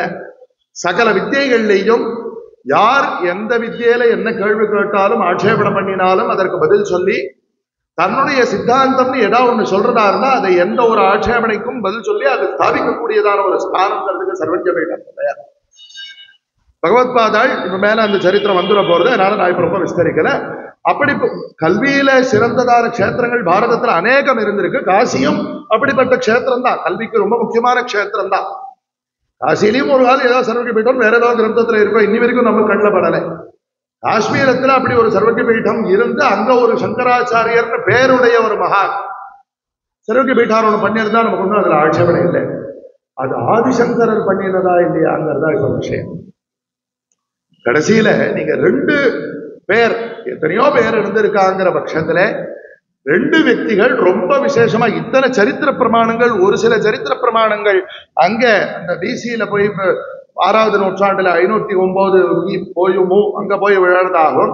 இத்தனை பிரமாணங்கள் இங்க போய் நான் எல்லாரும் அந்த 6th century BCE 8th century ஏடி மாத்திரம் தான் எல்லாரும் பேசியிருப்பா. நான் அதோட சேர்த்து இன்னும் 4 விஷயம் சேர்த்து விட்டேன். என்னது திதி வைசாக சுக்ல பஞ்சமி தசமி, அவ வருஷமே வேற போடுறான். இது இதுவும் இல்லாம அதுவும் இல்லாம அது ஒண்ணு 3வது இருக்கு. அவ ஆந்திரால சில பஞ்சாங்கங்கள்ல போடுறான். 44 பிசின்னு ஒரு சில கிரந்தங்கள் இருக்கு. அது யாரும் கேள்விப்பட்டிருக்கலாம். அந்த 44 பிசிங்கிறத வச்சு ஆந்திரால இன்னைக்கு ஆதிசங்கரர் இன்னைக்கு நாம 2533 வருஷம் பூர்த்தி ஆகுது நாம சொல்லக்கூடியது 509 பிசிங்கிறத வச்சு சொல்லிட்டு இருக்கோம். அவ அந்த பஞ்சாங்கக்காரா அவன் இந்த 44 பிசியில ஆரம்பிச்சு அவ அத்தனை வருஷம் 460 வருஷம் குறைஞ்சிருமோ இல்லையோ அதை மைனஸ் பண்ணி அவன் சொல்லிட்டு இருக்கான். என்ன இன்னும் குஜராத் பக்கம் இருக்கக்கூடிய சில பேர்லாம் இதுல 2 வருஷத்தை மைனஸ் பண்ணி சொல்லிட்டு இருக்கா. அப்போ இப்ப அதெல்லாம் ஒரு பக்கம் இருக்க, முக்கியமா பெருசா இருக்கக்கூடிய ஒரு முரண்பாடுங்கிறது இந்த பிசி 5th செஞ்சுரிக்கும் சிஇ 8th செஞ்சுரிக்கும் உண்டான விஷயம். எப்போ இந்த பேருடைய அநேக மகான்கள் வந்திருக்கா அப்படிங்கிறத நாம புரிஞ்சுக்கிறோமோ அத்தனை சங்கர விஜய கிரந்தங்களுக்கும் பிரமாணம் பிராச்சீனமாக உள்ள பிராமணிகமா உள்ள கை வைக்கப்படாத, பிடிச்சிருக்கு பிடிக்கலங்கிறதுக்காக மூல கிரந்தத்துல கை வைக்கப்படாத எந்த ஒரு ஓலையும் உருவாமல் இருக்கக்கூடிய சங்கர சரித்திர கிரந்தங்களுக்கு எப்ப நம்ம பிரமாணம் கொடுக்கிறோமோ இப்போ ஒரே கிரந்தத்திலேயே சில அம்சங்கள் இப்படி இருக்கு, சில அம்சம் அப்படி இருக்கு. அவளுக்கு கிடைச்ச தகவல் தான். அவ ஏதோ ரிசர்ச் பண்ணியிருக்கா, ஏதோதோ சேகரிச்சிருக்கா கஷ்டப்பட்டு. அவளுக்கு இவருக்கு சித்விலாசிய சங்கர விஜயம் பண்ணினவருக்கு அவருக்கு காஞ்சிபுரத்துல சர்வஜ வேடாரோன்னு கதை கிடைச்சிருக்கு எழுதினார். ஏதாரத்துல சித்தின்னு கதை கிடைச்சிருக்கு எழுதிட்டார். அவளுக்கு சத்தியம் வதிஷ்யாமிங்கிற வார்த்தைக்கு ஆச்சாரியாள் பாஷ்யம் யதா திருஷ்டார்த்த வச்சனம். தான் எப்படி புரிஞ்சுட்டு இருக்கணும், நீ சொல்றது ஒரு கால் யதார்த்தத்துல தப்பா இருக்கலாம், ஆனா நீ எப்படி ஒரு விஷயத்தை தெரிஞ்சுட்டு இருக்கியோ அதை அப்படி பேசுற, அவ்வளவுதானே எதிர்பார்க்க முடியும் இல்லையா? அதுக்கு மேல நாம சர்வஜாள் அல்ல இல்லையா? அவளுக்கு எப்படி கிடைச்சிருக்கோ யதா திருஷ்டார்த்த வச்சனம், அதுதான் சத்தியம்னு பேர். அதனால்தான் நம்ம தைரியமா சொல்றோம். இப்படியும் சில கிரந்தங்கள் இருக்கு, அப்படியும் ஒரு சில கிரந்தங்கள் இருக்குன்னா ஒரே வியக்தின்னு வச்சுண்டு இது 2 பிரமாணத்தையும் ஒரே வியக்தியில இடத்துல எப்படி சமன்வயப்படுத்த முடியாதுப்பா. அப்ப சமன்வயப்படுத்துறதுக்கு என்ன வழியோ அதை தேடணும். என்ன வழி அப்படின்னு கேட்டா 2 பேர் இருந்தா, இன்னும் எத்தனையோ பேர் இருந்திருக்கா. ஆகாசத்துல எத்தனையோ நட்சத்திரங்கள் இருக்கு, 2 நட்சத்திரம் ஏதோ அந்த அது போல 2 பேர் பிரதானமா ரொம்ப விசேஷ சரித்திரம் உடையவாளா இருந்ததை வச்சு இப்படிப்பட்ட குழப்பம் ஏற்பட்டதுங்கிறத நம்ம புரிஞ்சுட்டோம்னா இது எல்லாம் இவரை குறிக்கும். அப்ப நீங்க பிசிஇல ஒரு சங்கராச்சாரியார் ஒருத்தர் இருந்தார், அவர் ஆதின்னு சொல்றதா இல்லையாங்கிறத இதுக்கு அடுத்தது பேசுறேன். சங்கராச்சாரியர்னு பேருடையவர் பிசிஇல ஒருத்தர் இருந்தாருங்கிறத பிரமாணப்படி ஒத்துக்கிறோம். சங்கராச்சாரியர்னு சொல்லக்கூடிய ஒருத்தர் சிஇ 8th செஞ்சுரியில இருந்தாருங்கிறத பிரமாணப்படி ஒத்துக்கணும். அப்ப 8th செஞ்சுரி சிஇக்கு முன்னாடி தானே இருந்தது 5th செஞ்சுரி பிசிஇங்கிறது. அப்ப அவர் ஆதிசங்கராகவும் இவர் அபினவ சங்கராகவும் தான் இருக்க முடியும். இப்போ நீங்க 5th செஞ்சுரி பிசிஇக்கு காட்டக்கூடிய அப்போ ஒரு சங்கராச்சாரியர்னு பெயருடையவர் இருந்தார்னு காட்டக்கூடிய பிரமாணங்களை ஒத்துண்டேன்னா அது ஆதிசங்கரர்னு ஒத்துண்டேன்னா அப்ப 8th செஞ்சுரியில ஒருத்தர் சங்கராச்சாரியர்னு ஒருத்தர் இருந்தாருங்கிறத ஒத்துக்கிறதுல ஒன்றும் ஆட்சேபனை கிடையாது. அவரோட பரம்பரையில வந்தவர் இல்லையா? இவ்வளவுதான் பதில். 2ம் பிரமாணம். சங்கராச்சாரியர்னு பேருடைய ஒருத்தர் இப்படி பண்ணினார் அப்படிங்கிறதா அங்க கிரந்தத்துல இருக்கிற விஷயம். நம்மளுக்கு இன்னைக்கு இத்தனை கிரந்தங்கள் கிடைச்சிருக்குனாக்க நம்மளுக்கு முரண்பாடு தெரியாது. யாரும் புத்திபூர்வமா முரண்பாடா யாராவது புத்தகம் எழுதுவாரா? புத்திபூர்வமா முரண்பாடா யாரும் எழுத மாட்டா, கிடைச்சத்தை எழுதியிருக்கா. நாம புத்திசாலிகளா இருந்து இன்னைக்கு சமன்வயப்படுத்தணுமே தவிர எந்த ஒரு கிரந்தத்தை இது இல்ல இல்ல அது என்னால ஒத்துக்க முடியாது, இதுல இப்படி இருக்கு அதனால அதை ஒத்துக்க முடியாதுன்னா ஏன்பா அந்த கிரந்தம் ஏமாத்துறதுக்காக எழுதினானா? அப்ப நான் அதை தான் பிரமாணம் இது பிரமாணம் இல்லைன்னு நான் சொல்லலாமோ இல்லையோ? அப்படி சொல்லக்கூடாது. அப்படி சொன்னா சகல பிரமாணம் வியாகோபாபத்தி. அதுக்குதான் அந்த குரங்கு கதையை சொன்னேன். ஒரு மூலையில ஒரு தோப்புல ஒரு மூலையில கூட நீ குரங்க உள்ள நுழைய விடப்படாது. இந்த அப்பிராமாண்யம்ங்கிறதான ஒரு குரங்கு ஒரு மூலையில் இந்த சங்கர விஜயங்கள்னு இருக்கக்கூடியதான அநேக விருட்சங்கள், பழங்களை கொடுக்கக்கூடிய அநேக விருட்சங்கள் இருக்கக்கூடிய தோப்புல ஒரு மூலையில நீங்க ஒரு உள்ள நுழைய விட்டீங்கன்னா கூட சகல சங்கர விஜயங்களும் அப்பிரமாணமா போயிடும். என்ன ஆதிசங்கர் இருந்தாருங்கிறத நீங்க பார்த்தேன்னா நான் பார்த்தேன்னா என்ன பிரமாணம்? இல்ல நம்ம தாத்தா பார்த்தாரா, கொள்ளு தாத்தா பார்த்தாரா? கிரந்தங்கள் பிரமாணம். இதுதான் பெரியவா நமக்கு காட்டி கொடுத்துருக்கக்கூடியது. அதான் சொல்றேனே, ஸ்ரீ ராதாகிருஷ்ண சாஸ்திரிகள்கிட்ட கொஞ்சம் ஸ்ரீ சந்திரசேகர ஸ்ரீபாதாள் கிரந்தங்கள் பிரமாணம். அதுல என்ன இருக்கோ அதை சொல்றதுக்கு நாம கடமைப்பட்டிருக்கோம். தவிரவும் நீயோ நானோ ஆதிசங்கரர் பக்கத்துல கமண்டலம் எடுத்துன்னு போகலை, நமக்கு தெரியாது. கிரந்தங்கள்ல என்ன இருக்கோ அதுதான் நாம பேசணும்.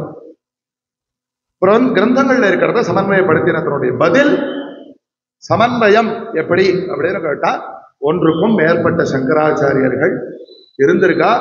அதுல எல்லாருக்காட்டிலும் முற்பட்டதாக பிராச்சீனமாக இருந்தவர், ஆதி அப்படின்னு சொல்லத்தக்கதாக இருந்தவர் அவர் 509வது BCEல அவதரிச்சார். காலடியில அவதரிச்சார். வைசாக சுக்ல பஞ்சமியில அவதரிச்சார். காஞ்சிபுரத்துல சர்வஜ்ஞ பீடம் ஏறினார். காஞ்சிபுரத்துல சித்தி அடைஞ்சார். மற்றொரு சங்கராச்சாரியர்ங்கிற பெயருடைய பெரியவர் 8வது நூற்றாண்டு 788 சொல்றார். அதுல பிறந்தார். வைசாக சுக்ல தசமியில பிறந்தார். அந்த வருஷம் நந்தன, அந்த வருஷத்திலையுமே இது வரும், இந்த நம்பரோட சேர்த்து அது சரியா போயிட்டு பிறந்தார். சிதம்பரத்துல பிறந்தார். காஷ்மீரத்துல சர்வஜ்ஞ பீடம் ஏறினார். கேதாரத்துல சித்தியார். சமன்வயம். மேற்கொண்டு சர்வஜ்ஞ பீடாரோட விஷயத்தை பேசி சித்தி அடைஞ்ச விஷயத்தை பேசி பூர்த்தி பண்றேன். சர்வஜ்ஞ பீடாரோகண கட்டம் சித்விலாசிய சங்கர விஜயத்திலேருந்து எடுத்துட்டு பாராயணம் பண்ணக்கூடியது நம்மளுடைய ஸ்ரீமடத்து சம்பிரதாயமாக இருந்திருக்கு. ஏற்கனவே சொல்லிவிட்டேன். இதே சங்கர விஜயத்தில் இதுல அவதார கட்டமும் இதுல இருந்தா பாராயணம் பண்ற சம்பிரதாயம் இதே கிரந்தத்துல பின்னாடி இருந்ததுங்கிறதுக்காக நம்ம அதை இந்த கிரந்தத்தை இந்த பாகங்களை நம்ம அப்பிரமாணம்னு தள்ளலை. அதனால சர்வஜ்ஞ பீடாரோகண கட்டத்துல எவ்வளவு அழகா ஆச்சாரியாளுடைய காஞ்சிபுர சம்பந்தத்தை சொல்றார். ஸ்ரீ சக்கர பஷாத் பாகேதோ 25வது அத்தியாயம்.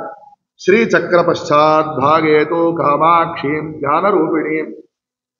சர்வஜ்ஞ பீடாரோகணங்கிறதோட காஞ்சிபுரத்துல விசேஷமாக ஸ்ரீசக்கராத்மகத காஞ்சியாம் ஸ்ரீசக்கர ராஜாக்கிய யந்திரஸ்தாபன தீட்சிதாய நமஹா அப்படின்னு பகவத்பாதாளுடைய நாமதேயம்ங்கிறது. காஞ்சியாம் ரக்தமா என்று வேற எந்த க்ஷேத்திரம், அந்த க்ஷேத்திரத்தினுடைய பேர் தெளிவா இருக்கு.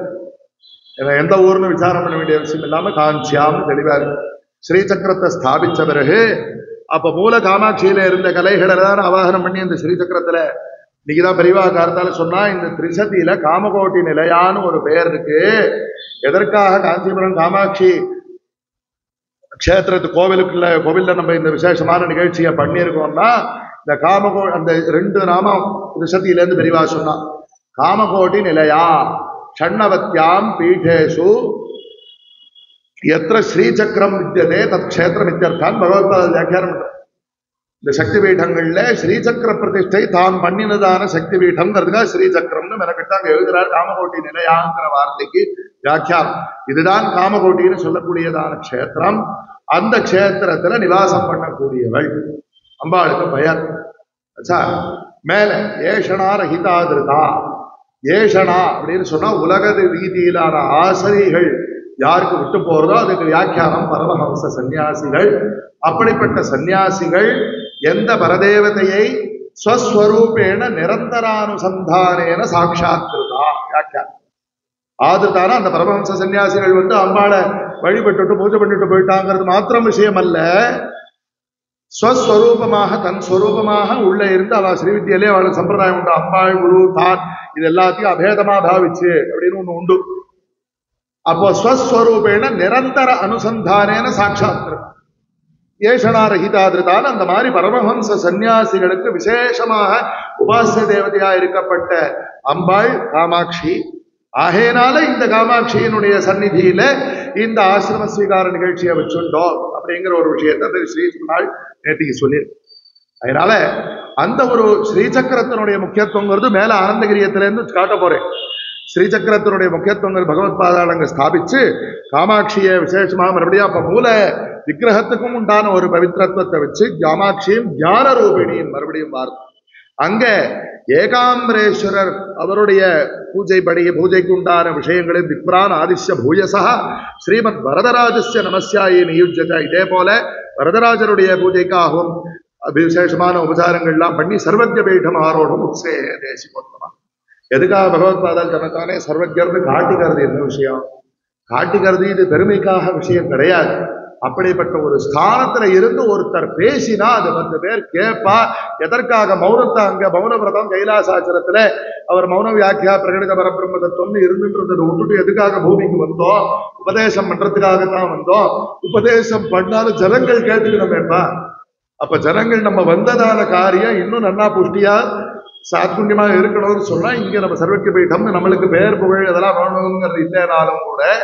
இந்த சர்வஜ பீடம்ங்கிறதான ஒரு ஸ்தானத்துல நம்ம ஆரோகணம் பண்ணினாதான் அப்ப நாம சொல்ற வார்த்தைக்கு இப்ப கூட ஒரு லௌகிகமாவே வச்சுக்கோங்களேன் ஏதோ ஒரு பேருக்கு பின்னாடி இத்தனை டிகிரி அதுக்கு மேல எத்தனை அக்ஷரங்கள்லாம் சேர்ந்துட்டு போறது பேருக்கு முன்னாடி எத்தனை பதங்கள்லாம் சேர்ந்துட்டு போறது விருதங்கள் என்ன வேத பாஷை ரத்னம் என்ன நோய்கள்லாம் சேர்த்துட்டு போறது இதெல்லாம் வச்சுதான் இல்ல லௌகிகம் மக்களுடைய மனசு லௌகிகம்னா தப்பா சொல்லல மக்கள் மீமாசையிலேயே நிறைய லௌகிக நியாயம்தான் மக்களுடைய மனசு அப்படி அதனால பகவத் பாதால் சர்வஜ பீடம் ஆரோடும் உத்சேகே தேசிகோத்தமா அப்போ ததா அசரீரிணி வாணி நபோ மார்காத் விதிரம்பத போ யதின்னே பவதா சர்வ வித்யாஸ்வபி விசேஷதா கிருத்வா பிரசங்கம் வித்வத்பி ஜித்வா தான் அகிலானபி சர்வஜ பீடம் ஆரோடும் உச்சிதன் பூதலே விசேஷமாக எல்லாரையும் அம்பாளையா இருக்கிறோம் பண்ணி கொடுக்குறா என்ன அசரீர வாக்கு வருது ஓ துறவியே இந்த இடத்துல எல்லாரையும் கூப்பிட்டு நீங்க சதசு நடத்தி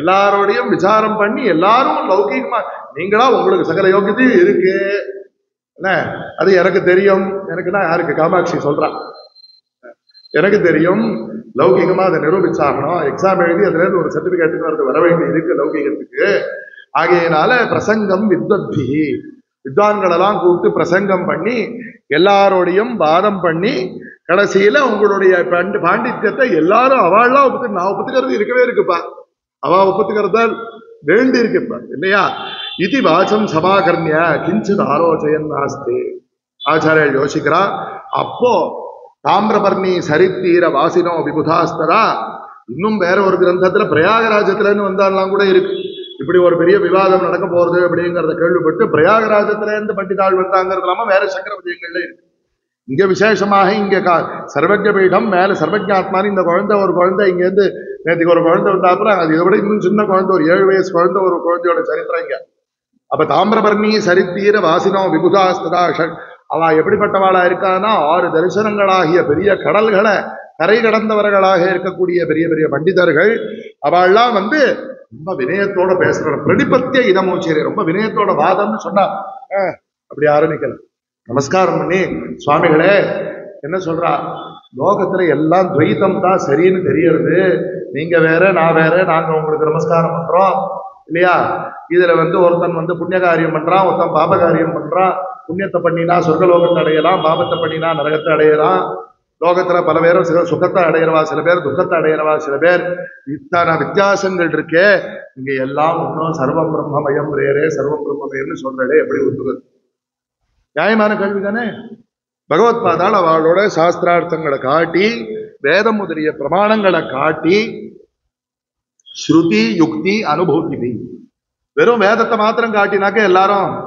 தலையை அசைச்சுட்டு போகணுங்கிறது விஷயம் இல்லை யுக்தி புரஸ்சரமா வேத வாக்கியமா இருந்தாலும் யுக்தி புரஸ்சரமா லாஜிக்கலா விசாரம் பண்ணணும் இல்லாட்டி என்ன ஆகும் இவனுக்கு சமாதானம் ஆகாது ஏதோ சொல்லியிருக்காரு ஒத்துட்டேன் நாளைக்கு ஒருத்தன் கேள்வி கேட்பான் நாஸ்திகன் வந்து ஒரு கேள்வி கேட்பான் இல்லையா அப்ப அவனுக்கு யுக்தியா பதில் சொல்லணும் காஷ்மீரத்துக்கு போயிருந்தோம் 10 வருஷத்துக்கு முன்னாடி அங்க குறிப்பிட்ட వ్యక్తిகள் யார் வந்திருப்பார் நீங்களே ஒழிச்சுக்கோங்க இந்த மாதிரி கோவில்ல உங்களுக்கு சுவாமி இருக்கான்னு சொல்றேளே இல்லையா அப்ப கோவிலுக்கு வெளியில இருந்து ஒருத்தன் பாபம் பண்ணினான்னா அது அந்த சுவாமிக்கு தெரியாம போயிடுமோ இல்லையோ அப்படின்னு ஒருத்தர் கேட்டான் அப்ப ஏதோ நம்மளுக்கு தோணினத்தை சொன்னோம் ஏதோ பெரியவா நம்மளுக்கு புத்தியில புரிக்க வைக்கிறா கோவில்ல சுவாமி இருக்காருன்னு சொல்றோமே தவிர கோவில்ல மாத்திரம்தான் சுவாமி இருக்காருன்னு சொல்லலை கோவில்ல சுவாமியை வழிபடுறதுக்கு ஆனுகூல்யம் எல்லா இடத்துலயும் தான், பஸ் ஸ்டாண்ட்ல கூட தான் சுவாமி இருக்காரு, எல்லா இடத்துலயும் தான் இருக்காரு. இங்கே தான் வழிபடுறதுக்கு நமக்கு சௌகரியம் இல்லையா? நம்மளுடைய மனசை ஒருமுகப்படுத்துறதுக்கு கோவில்ங்கிறது வேண்டி இருக்கு அப்படிங்கிறத பதில் சொன்னா அது யாரு அவ கேட்டவா ஏத்துண்டாளோ இல்லையோ அது நமக்கு விஷயம் இல்லைன்னு வச்சுக்கோங்க. அவளை சேர்ந்த சில புஸ்தகங்கள்லாம் கொடுத்து இது படிங்கோ அப்படின்லாம் சொன்னா எல்லாம் நடந்த விஷயம். அப்போ பகவத் பாதர் ஆனா எதுக்காக சொன்னேன், யுக்தி சொல்லணும். ஸ்ருதி வேதம் பிரமாணம்ங்கிறத ஒத்துக்காதவாகிட்ட நீங்க என்ன பண்ணுவேன்? வேதத்தை பிரமாணம் எப்படிங்கிறதுக்கு யுக்தியை காட்டியார். அதனால வேதம் பிரமாணங்கிறத யுக்தியால ஸ்தாபிச்சு வேதத்தை ஒத்துக்க வச்சு பிரமாணத்தை காட்டி கடைசியில அத்வைதம்ங்கிற ஒரு விஷயம் வரைச்சே மாத்திரம் தன்னுடைய அனுபவம்ங்கிற ஒரு விஷயம் வருது. அது எல்லாருக்கும் அந்த பிரமாணத்தை காட்ட முடியாதுன்னு வச்சுக்கோங்களேன். சில விஷயங்கள்லாம் அவாதான் உணரணும். ஆச்சாரியால் ஒரு இடத்துல பாஷ்யத்துல ஒரு வார்த்தை சொல்றா, நகி பரமார்த்த வஸ்துவதாரண நிஷ்டாயாம் வஸ்துவந்தராஸ்தித்வம் பிரதிபத்தியாமகே. ஆச்சாரியால் தன்னை ஞானி நான் சொல்றேன் இது மம மதம் எங்கேயுமே சொல்ல கிடையாது. இது பாரமரிஷம் சூத்திரம் இது ஔபனிஷதம் தரிசனம். பரம ரிஷிகள்லாம் இதை சொல்லியிருக்கா, உபனிஷத்து இதை சொல்லியிருக்கு. இப்படிதான் பகவத் பாதாள் எல்லா இடத்துலையும் பேசியிருக்க. அந்த ஒரு இடத்துல ஒரு வார்த்தை சொல்றார், நாங்கள் பரமார்த்த வஸ்துவை நானேதான் அதுன்னு உணரக்கூடியதான ஒரு ஸ்திதியில வேற ரெண்டாவது வஸ்து இருக்கிறது எனக்கு தெரியலையே. காட்டி சுவானுபவம். ரெண்டாவது வஸ்து அத்வைதம் சத்தியம்ங்கிற விஷயத்தை வேதம் சித்தாந்தம் அத்வைதம் அப்படிங்கிற வார்த்தையை ஸ்பஷ்டமா உபயோகிக்கிறது. யுக்திகளால நிரூபிச்சும் இருக்கா, தன்னுடைய அனுபவத்தை காட்டுற. அந்த அனுபவங்கிறது எல்லாராலையும் உங்களுக்கு அனுபவம். ஆமா எனக்கு அனுபவம், எனக்கு இப்ப கால் வலிக்கிறது, எனக்கு இப்ப வேர்க்கிறது அப்படின்னு சொன்னா, இன்னும் ஜில்லுன்னு காத்து அடிக்கிறது உங்களுக்கு எப்படி வேர்க்கிறது? என் உடம்பு வாகி எனக்கு வேர்க்கிறதுப்பா, எனக்கு தானே தெரியும். உங்களுக்கு தலைவலிக்க முடியாதே அப்படின்னு எவனோ ஒருத்த யுக்தியால ஸ்தாபிச்சாலும் ஒத்து போயிடும். ஏன்பா என் தலைவலி எனக்கு தானே தெரியும். அவவா தலைவலியா இருக்கட்டும், அவளுடைய சந்தோஷமா இருக்கட்டும், அவளுக்கு தான் தெரியும். ஆகையினால அந்த சுவானுபவங்கிறதையும் கடைசியில ஒரு பிரமாணமா ஒத்துக்கணுங்கிறதுனால ஆச்சாரியால் அழகா எத்தனை பேரோடையும் பேசி இது எப்படி நீங்கள்லாம் சொல்றேன்னு சொல்லி ஆச்சாரியால் விஸ்தாரமாக அது அவளோட வாதம் பண்ணி அதுல கடைசியில விசேஷமாக ஒரு குழந்தை, அந்த வந்தவாள் எல்லாருடைய தலைவராக வர்தனர்ங்கிற பண்டிதர், அவர் பேசி முடிச்சு அவரால் அதுக்கு மேல ஒன்றும் ஆட்சேபிக்க முடியலங்கிற பிறகு அவருடைய 7 வயசு குழந்தை மகாதேவங்கிற குழந்தை இத்தனை நாள் அவன் பேசவே இல்லையா. ஏதோ இந்த குழந்தைக்கு வாக்கு வரல போல இருக்குன்னு நினைச்சிட்டு ஏதோ அவனுக்கு உபநயனம் பண்ணணும்னு நினைச்சிட்டு பண்ணிவிட்டா. ஆனா உபநயனம் ஆன நாளாதான் அங்க விஷயம். யார் என்ன கேட்டாலும் ஓம்னு சொல்றானா, ஜலத்தை மாத்திரம் தான் குடிக்கிறானா, ஒண்ணுமே சாப்பிடணும் இல்லை, ஏதோ ஒரு ஸ்திதியில இருக்கான், ஒன்றும் புரியல.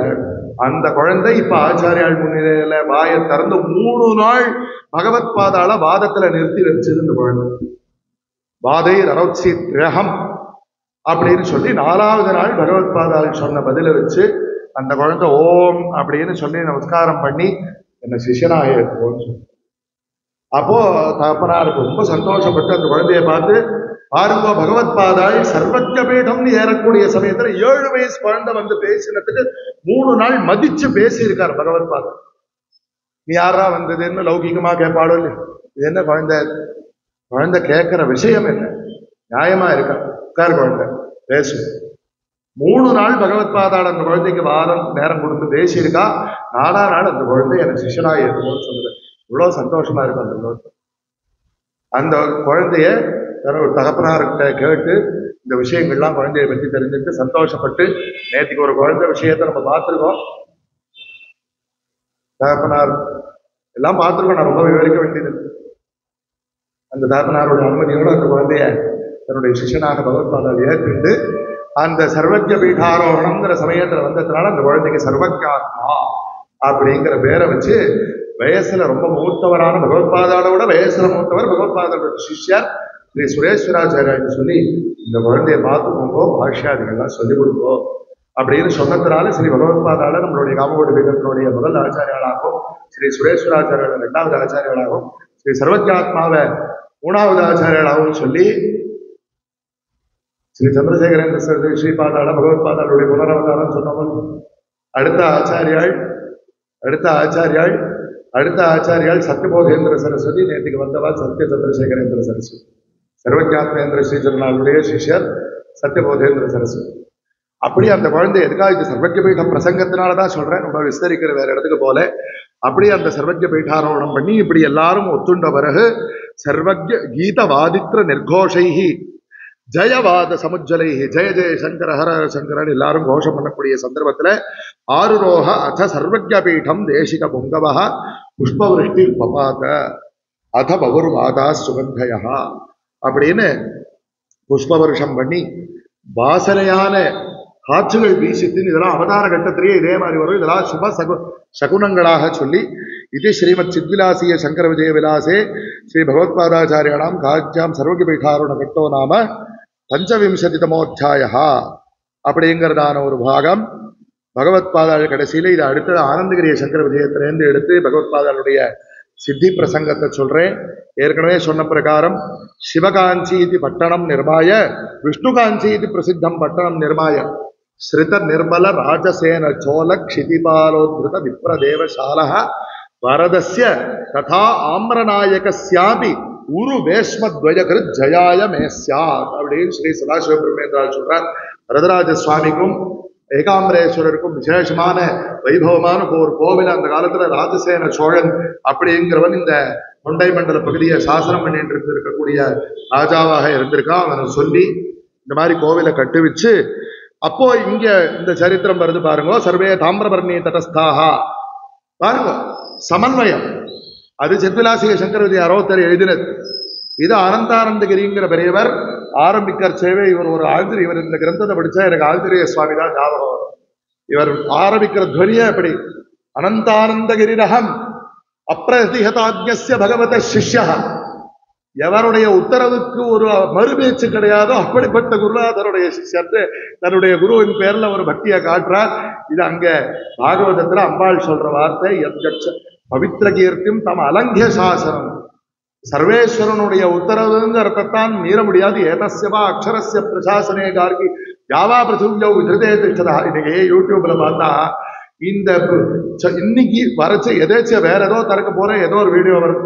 பூமிங்கிறது சூரியன் கிட்டே இருந்து இன்னும் ஒரு 10% மாத்திரம் நகர்ந்துருந்தா என்ன ஆகும்னு அதுக்கு ஒரு இது போட்டு கணக்கு போட்டு அது ஒரு கிராபிக்ஸ் போட்டு காட்டுறான். அப்ப எது போய் எது இல்லை, இது அது மேல போய் இடிச்சிரும், அது இது மேல போய் இடிச்சிரும். அது அந்தந்த இடத்துல அழகா சுத்திகிட்டே இருக்கு. லட்சக்கணக்கான வருஷமா சுத்திகிட்டே இருக்கு.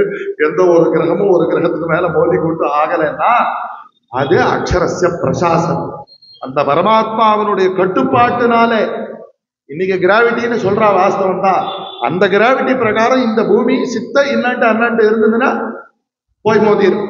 அப்ப கரெக்டா அங்க வச்சது யார்? அந்த பரமாத்மா வச்சு அவருடைய கட்டுப்பாட்டுல வச்சிருந்திருக்கார். இதுதான் உபனிஷத் சொல்றது அக்ஷரஸ்ய பிரசாசனம். அதுபோல எங்க குருநாதனுடைய உத்தராலயம் மீற முடியாது. அப்படிப்பட்ட எங்க குருநாதன் அந்த பக்திபாவத்துக்காக சொன்ன ஆஞ்சநேய சுவாமின்னு அப்பிரதிஹதாஜ்ஞஸ்ய பகவத சிஷ்யா மம பரமகுரோஹோ அவதார பிரயோஜனம் வர்ணயாமி. அவதார பிரயோஜனம் என் குருநாதர் எதற்காக அவதாரம் பண்ணினார்? பரமகுருன்னு அண்ணா சொன்ன மாதிரி யுக்தியா இருக்கு. அவர் சிஷ்ய பிரசிஷ்ய வரைக்கும் போயிட்டதுனால இந்த இப்பெல்லாம் ஆத்திலேயே குழந்தைகள் கிட்ட பேசறச்ச தாத்தா வீட்டுக்கு இத்தனால குழந்தைகள் பிறகு முன்னாடி நம்ம அப்பான்னு சொல்லிட்டு இருப்போம். குழந்தைகள் பிறந்த பிறகு குழந்தைகளுக்காக வேண்டி தாத்தான்னு அவரே சொல்ல ஆரம்பிச்சோம். நன்னா இருக்கு அழகா யுக்தி. குருன்னு சொல்லிட்டு இருந்தவர் பரமகுருன்னு அடுத்த சிஷ்யா இல்லாம வந்தாச்சுங்கிறதுனால பரமகுருன்னு சொல்லியிருக்கலாம். பரமஸ்தாசோ குருஷ்ட பரமகுருவா. ஆனா இவர் நேர் சிஷ்யன் இல்லையா? ஏன்னா அவர் தஸ்ய சிஷ்யான்னு நேர் சொல்றாரு. அப்படிப்பட்ட அனந்தானந்தகிரி பண்ணினது அவர் நேரா பார்த்து இப்ப ஆனந்தகிரி சங்கர விஜயத்தை நம்ம விஸ்தாரமா பிரதி அத்தியாயம் நம்மளுடைய கமோடி பீட்டத்தினுடைய யூடியூப் சேனல்ல தொடர்ந்து தாராவாகியா வந்து இருக்கு. எல்லாரும் பார்க்கலாம். தமிழ்லையும் இங்கிலீஷ்லயும் 2 பாஷையிலையும் சொல்லிட்டு இருக்கோம். ஒவ்வொரு ஏகாதசிக்கும் சுக்ல ஏகாதசி கிருஷ்ண ஏகாதசி பகவத்பாதாளுடைய ஆராதனா திதியா இருக்கிறதுனாலே அந்த ஏகாதசிக்கும் அது சொல்லிட்டு வந்துருக்கோம். எல்லாரும் அனுசந்தானம் பண்ணலாம். பல சூக்ஷ்மங்கள் இதெல்லாம் அவர் நேரா பார்த்திருந்தாலேயே எழுத முடியாதுங்கிற அளவுக்கு இருக்கக்கூடியதான பல விஷயங்கள் இருக்கு அந்த கிரந்தத்துக்கு. அதனால தான் அந்த கிரந்தத்துக்கு அப்படிப்பட்ட இந்த சிவரகசிய மார்க்கண்டேய சம்ஹிதைக்கு அடுத்து ஒரு விசேஷ பிராமணியங்கிறது ஆனந்தகிரியத்துக்கு கொடுக்கறதுக்கு உண்டான காரணம். நீங்க தர உபன்யாசங்கள் 21 உபன்யாசம் ஆயிருக்கு இது வரைக்கும் போற 8 மாசமாக. அதை கேட்டேன்னா தெரியும் இப்படிப்பட்டவா இவா என்ன சொன்னா, இவா என்ன பண்ணினா, அவ மேல பகவத்பாதாளுடைய மதத்தை எல்லாரும் நிறைய பேர் ஒத்துண்டா. சில பேர் நான் உங்களோட புஸ்தகத்தெல்லாம் படிச்சு பாக்குறேன்னு சொன்னாராம். அது உள்பட எழுதியிருக்காரு. உங்க புஸ்தகங்கள்லாம் பாத்துக்கிற பொறுப்பை என்கிட்ட கொடுங்க. நான் பொறுமையா எனக்கு நேரம் கிடைக்கிறச்ச உங்க புஸ்தகங்கள்லாம் படிச்சு பார்த்து உங்க சித்தாந்தத்தை இன்னும் கொஞ்சம் மனசுல வாங்கிக்கிறேன்னு ஒருத்தவரா சார்வாக அந்த அளவுக்கு டீட்டெயில் இருக்கக்கூடிய சங்கர விஜயங்கிறதுனாலதான் ஆனந்தகிரி சங்கர விஜயத்துக்கு அவ்வளவு பெரிய பிராமணி. இதுல காவிய வர்ணனைகள்லாம் ரொம்ப ரொம்ப கம்மி, கிட்டத்தட்ட இல்லைன்னே சொல்லலாம். இருக்கு, கொஞ்சம் கொஞ்சம் இருக்கு ஸ்தோத்திரங்கள்லாம். ஆனா பெருவாரியா இவர் கோர்ட் ரிப்போர்ட்டர் மாதிரி எழுதிட்டு போறார். கோர்ட் ரிப்போர்ட்டருடைய கடமை என்ன நடந்ததா அப்படியே உள்ளபடி அவ என்ன. இன்னைக்கு கேமரா வந்து ஒரு காலத்துல அது ஒரு உத்தியோகம் இப்படியும் இருக்கோ இல்லையோ தெரியல எனக்கு. நடந்த விசாரங்களை உள்ளபடி எழுதுறதுதான் இவருடைய வேலை. அந்த அளவுக்கு சாஸ்திர புத்தி உள்ளவர் எழுதியிருக்காருங்கிறது இதுக்கு அதிக பிராமாண்யம். அதனால தாமிரபரணி தடஸ்தாக வந்து இந்த பக்கம் இதுவாகிட்ட பேசினா இதே மாதிரி எப்படி எல்லாத்தையும் பார்த்தா பேதமாத்தான் தெரியறது, அத்வைத்தம் எப்படி ஒத்துக்கிறதுன்னு கேட்டா ஆச்சாரியாளர்கள் இதெல்லாம் விஸ்தாரமா இருக்கு, நான் அதை விஸ்தரிக்கல. பகவத்பாதல் கடைசியில் அவளுக்கு தஸ்மாத் பவந்தோபி ஜீவாத்ம பேதம் சர்வம் பரித்யஜ்ய சுத்த அத்வைத பிரம்ம உபாசனையா முக்தா பவத. இது ஒரு பெரிய ஒரு அழகான வார்த்தை இந்த ஆனந்தகிரியத்துல. ஒவ்வொரு பிரகரணத்திலையும் கடைசியில ஆச்சாரியாள் யார்தான் வரட்டும் வாதம் பண்றதுக்கு, நீ இதை இப்படியாக அறிந்து கொண்டு மோட்சத்தை அடைவாய்.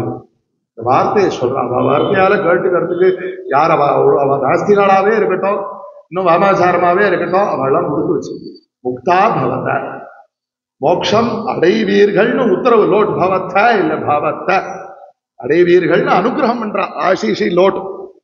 இது சமயக் உபதிஷ்டாக காஞ்சி தாமிரபரணி தீரதேச நிவாசினா.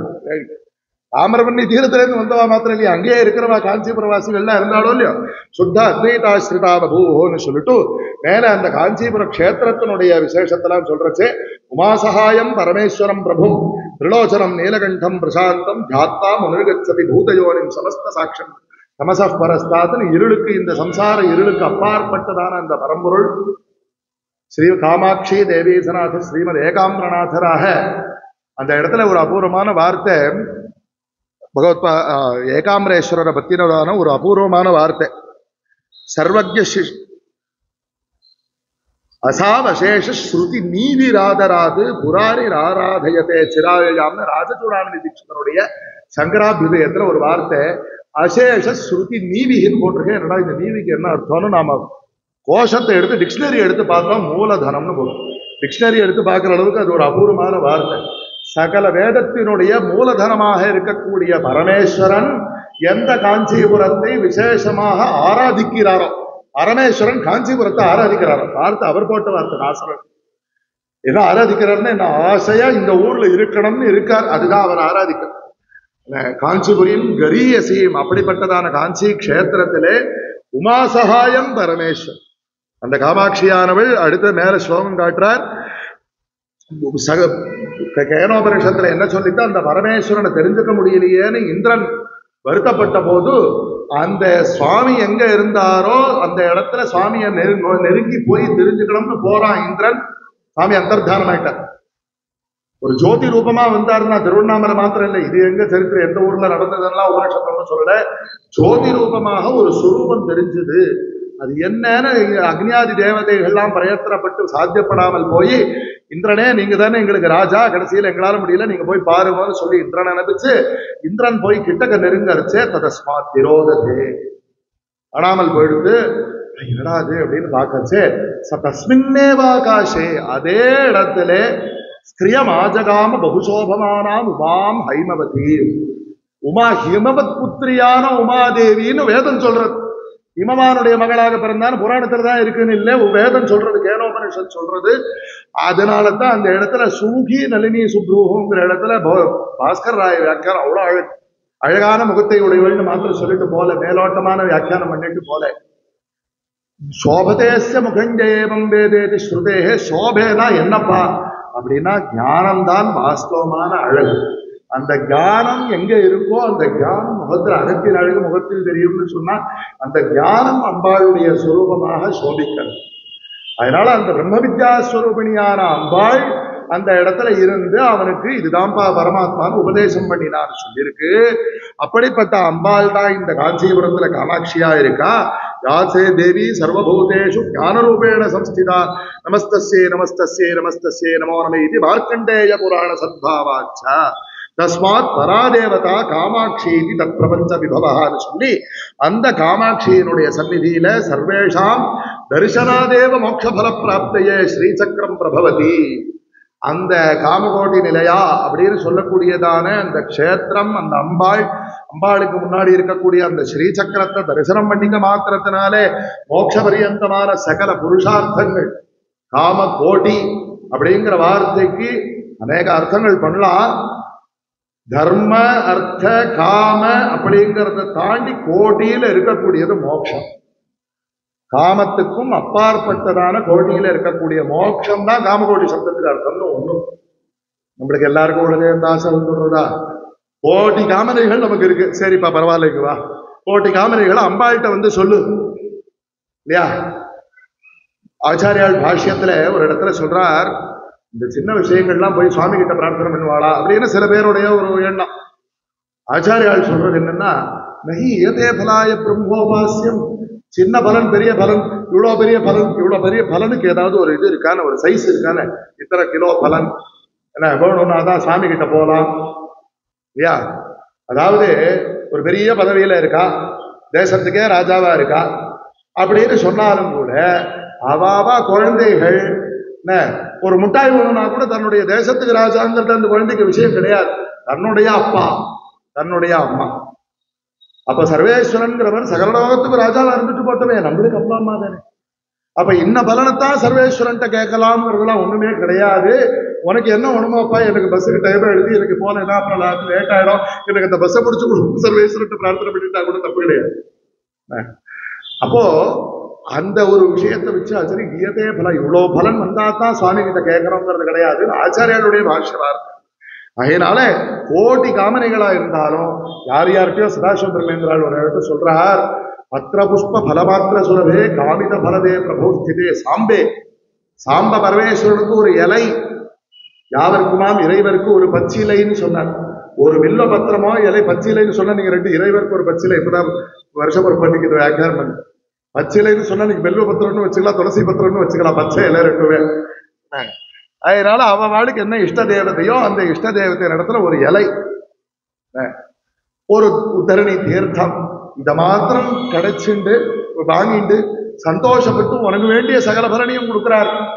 வேதத்துல ஒரு இடத்துல வருது, நகி ததஸ்தி தாவதேவ சாத் யாவத் ஜோதி, தைத்திரிய பிராமணம். இத்தினோண்டு ஒரு ஹவிஸை எடுத்து நீ ஹோமம் பண்ணினாலும் இவ்வளவு பெரிய புரோடாசம் பண்றா, அந்த புரோடாசத்துல இத்தினோண்டு விண்டுதான் ஆகுதியா கொடுக்குறான். ஒரு சருவை ஒரு டவரான இருக்கு, நீங்க சருவ வச்சாலும் அந்த சருவுல இத்தனை எடுத்துதான் சுக்கர வச்சு ஹோமம் பண்றேன், டவரான இருக்கு அப்படியே போடணும். சுவாமியோட பசியை தீங்கிறதுக்கு நீங்க எவ்வளவு பெருசா சாதம் வச்சா போறோம் இல்லையா? அப்ப வேதம் சொல்றது இந்த மந்திரத்தினுடைய பிரபாவத்தினால அந்த தேவதைக்கு எப்படிப்பட்ட திருப்தி ஏற்படணுமோ அவ்வளவு பெருசா இந்த ஆகுதி ஆயிடும்னு சொல்றது வேதம். அதனால சுவாமியை பொறுத்த மட்டும் நம்ம இத்தனோண்டு பதார்த்தத்தை கொடுத்தாலும் சுவாமி சந்தோஷப்பட்டு சகல காமனைகளையும் கொடுப்பாருங்கிறதுனால காமகோட்டி அப்படிங்கிறத கோட்டி காமனைகளை கொடுக்கக்கூடிய அம்பாளுங்கிறதாகவும் நாம அர்த்தம் பண்ணிக்கலாம். தர்மாவிருத்தோ பூதேஷு காமோஸ்மி பரதர்ஷப, தர்மத்துக்கு விரோதம் இல்லாத காமமாகவும் ஆசைகளாகவும் நான் தான் இருக்கிறேன்னு சுவாமி சொல்லிட்டார். அதனால அப்படிப்பட்டதான சகல பிரார்த்தனைகளும் உள்ளவாளும் இந்த காஞ்சிபுரத்திலே இந்த காமாட்சி சந்நிதியில இந்த ஸ்ரீசக்கர தரிசனம் பண்ணிட்டாக்க அவளுக்கு ஸ்ரேயஸ் ஏற்படுமேங்கிறதுனால பகவத் பாதாள் அங்கே ஸ்ரீசக்கரத்தை பிரதிஷ்டாபனம் பண்ணி தத்ரைவ அதே காஞ்சிபுரத்தில் நிஜ ஆவாச யோக்கியம் மடம் அபிபரிகல்பிய தான் தங்குவதற்கான மடத்தை ஏற்படுத்தி தத்ர நிஜ சித்தாந்த பத்ததின் அத்வைதம் பிரகாசயித்தும் அந்தேவாசிரம் சுரேஸ்வரமாகூய, தன்னுடைய சித்தாந்தத்தை தொடர்ந்து பரம்பரையாக சொல்லி கொடுத்து ஒரு பீட பரம்பரையை ஏற்படுத்தி சுரேஸ்வராச்சாரியால கூட்டு விசேஷமாக கைலாசத்திலேருந்து சுவாமி கொடுத்ததான அந்த 5 லிங்கங்கள்ல இருக்கக்கூடிய யோகலிங்கேஸ்வரன் சொல்லக்கூடியதால நம்மளுடைய ஆச்சாரியால் பூஜை பண்றாளே சந்திரமௌலீஸ்வரரை, அந்த சந்திரமௌலீஸ்வரரை யோகலாமகம் லிங்கம் பூஜையா இது தஸ்மை தத்வா துவம் அத்திர காமகோட்டி பீடம் அதிவச இது வியவஸ்தாபிய. இந்த பீடத்துக்கு அடுத்த முக்கியமான பொறுப்பாளி சர்வஜாத்மாவை பார்த்துண்டு இரு அப்படின்னு வியவஸ்தாபிய சிஷ்யஜனீஹி பரிபூஜ்யமானஹா ஸ்ரீ பரமகுரு சுகமாச அப்படின்னு சொல்லி மேல எல்லாம் இன்னும் சிஷ்யாளுக்கெல்லாம் உபதேசம் பண்ணக்கூடிய பிரகரணங்கள், சண்மத ஸ்தாபனம் பண்ணக்கூடிய பிரகரணங்கள்லாம் நடுவில் இருக்கு. இதெல்லாம் தாண்டி கடைசி பிரகரணம் 74வது பிரகரணம் இந்த ஆனந்தகிரிய சங்கர விஜயத்துல ஸ்வயம் ஸ்வலோகம் ஜந்துமிச்சு, தன்னுடைய லோகத்திற்கு இந்த அவதாரத்தை பூர்த்தி பண்ணிட்டு போயிடணுங்கிறதான ஒரு சங்கல்பம் ஏற்பட்டு காஞ்சி நகரே முக்தி ஸ்தலே மோட்ச க்ஷேத்திரம்னு சொல்லத்தக்கதானே இந்த காஞ்சி நகரே கதாச்சித் உபவிஷ்ய ஸ்தூல சரீரம் சூக்ஷ்மே அந்தர்காப்பிய தத்ரூபோ பூத்வா சூக்ஷ்மம் காரணே விலீனம் கிருத்வா சின்மாத்ரோ பூத்வா. ஸ்தூல சரீரம்னு இந்த பஞ்சபூதங்களாலான நம்ம எந்த சரீரத்தை வச்சு விவகாரம் பண்ணிட்டு இருக்கோமோ இந்த ஸ்தூல சரீரம், இதற்குள்ள இருக்கக்கூடியதான நம்மளுடைய மனசு சிந்தனைகள் இதெல்லாம் ஓடுறதே சூக்ஷ்ம சரீரம். இந்த சிந்தனைகள்லாம் ஒடுங்கி ஆழ்ந்த உறக்க நிலையில தூக்கத்துல அப்பவும் நான் ஏதோ ஒரு சூக்ஷ்மமான ஒரு சிந்தனைன்னு சொல்ல முடியாது, ஏதோ ஒண்ணு இருக்கு. அதனால்தான் நான் அண்ணா தூங்கினேன்னு சொல்றான். இல்ல நான் சரியா ராத்திரி தூக்கமே இல்லை, ஒரே கனவு. அப்ப அதுல இருந்து என்ன தெரியறது, அந்த கனவு தாண்டினதான ஆழ்ந்த உறக்கம்னு இருந்தா தான் சுகமான தூக்கம் இல்லையா. சுகசயனம் பிரிச்சதி இது சௌக சாயனிக்கான சம்ஸ்கிருதத்துல விசேஷமா அப்படி ராத்திரி சௌரியமா தூங்கினாலும் ஆத்துக்கு வந்த அதிதிகளை கேட்கணும்னு ஒண்ணும் இல்லையா. அந்த சுஷுப்தி அப்படிங்கிறதுல தான் ஒரு விசேஷமான சுகம் இருக்குன்னா அது நம்மளுக்கு இருக்கக்கூடிய ரொம்ப சூக்ஷ்மமான காரண சரீர ஸ்திதி. ஏன்னா அதுல இருந்தா மறுபடியும் அந்த காரணம் இருக்கிறதுனால தான் மறுபடியும் ஒழிச்சுக்கிறான் மறுநாள் இல்லையா. அப்போ இப்படிப்பட்ட யோகேஸ்வராலா இருக்கக்கூடிய பகவத்பாதாள் ஸ்தூல சரீர பிரஜையை விட்டு காரண சரீரத்துல சூக்ஷ்ம சரீரத்துல ஒடுங்கி அந்த சூக்ஷ்ம சரீரத்தையும் விட்டு காரண சரீரத்துல ஒடுங்கி அந்த காரண சரீரமும் சுவாமி என்ன சொல்றார், மம தெய்வீகேஷா மமமயி குணமயி மம மாயா துரத்தையா, நான் மாயாமேதாம் அவஷ்டபிய பிரகிருதிம் ஸ்வாம் அவஷ்டபிய சம்பவாம் ஆத்ம மாயையான்னு சொல்லி மாயைக்கு நான் கட்டுப்பட்டவன் அல்லப்பா, இருந்தாலும் மாயைங்கிற ஒரு போர்வையை போர்த்திண்டு நான் அவதாரம் எடுக்கிறேன் அப்படின்னு சுவாமி சொல்றதுனால சுவாமி மற்றவாளுக்கு எல்லாமே அனுகிரகம் பண்ணி அந்த மாயை விலக்கி கொடுக்குறேன்னு மாமேவையே பிரபஞ்சந்தே மாயாமேதான் தரந்திதே அப்படின்னு சுவாமி சொல்றச்சே அவர் போர்வையை போத்தின்றவருக்கு போர்வையை மற்றவாளுக்கு வேணா எப்படி போர்வை எந்த இடத்துல சிக்கிட்டு இருக்குன்னு தெரியாம போர்வையை கழட்ட முடியாம நம்ம அவஸ்தப்படலாம்.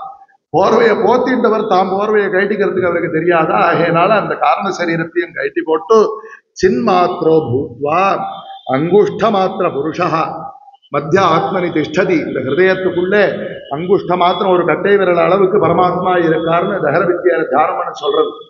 அந்த ஜீவஸ்வரூபமா தன்னுடைய மூலஸ்வரூபமாக ஆகி ததுபரி அந்த ஜீவஸ்வரூபந்தான் அங்குஷ்ட மாத்திரம்.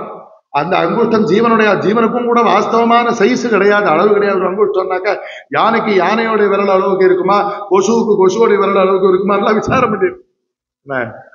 ஆகையினால அது விஷயம் இல்லை, அது எல்லாம் நம்மளுடைய விவகாரத்துக்காக சொல்றோம். சைத்தன்யத்துக்கு ஒரு அளவு கிடையாது.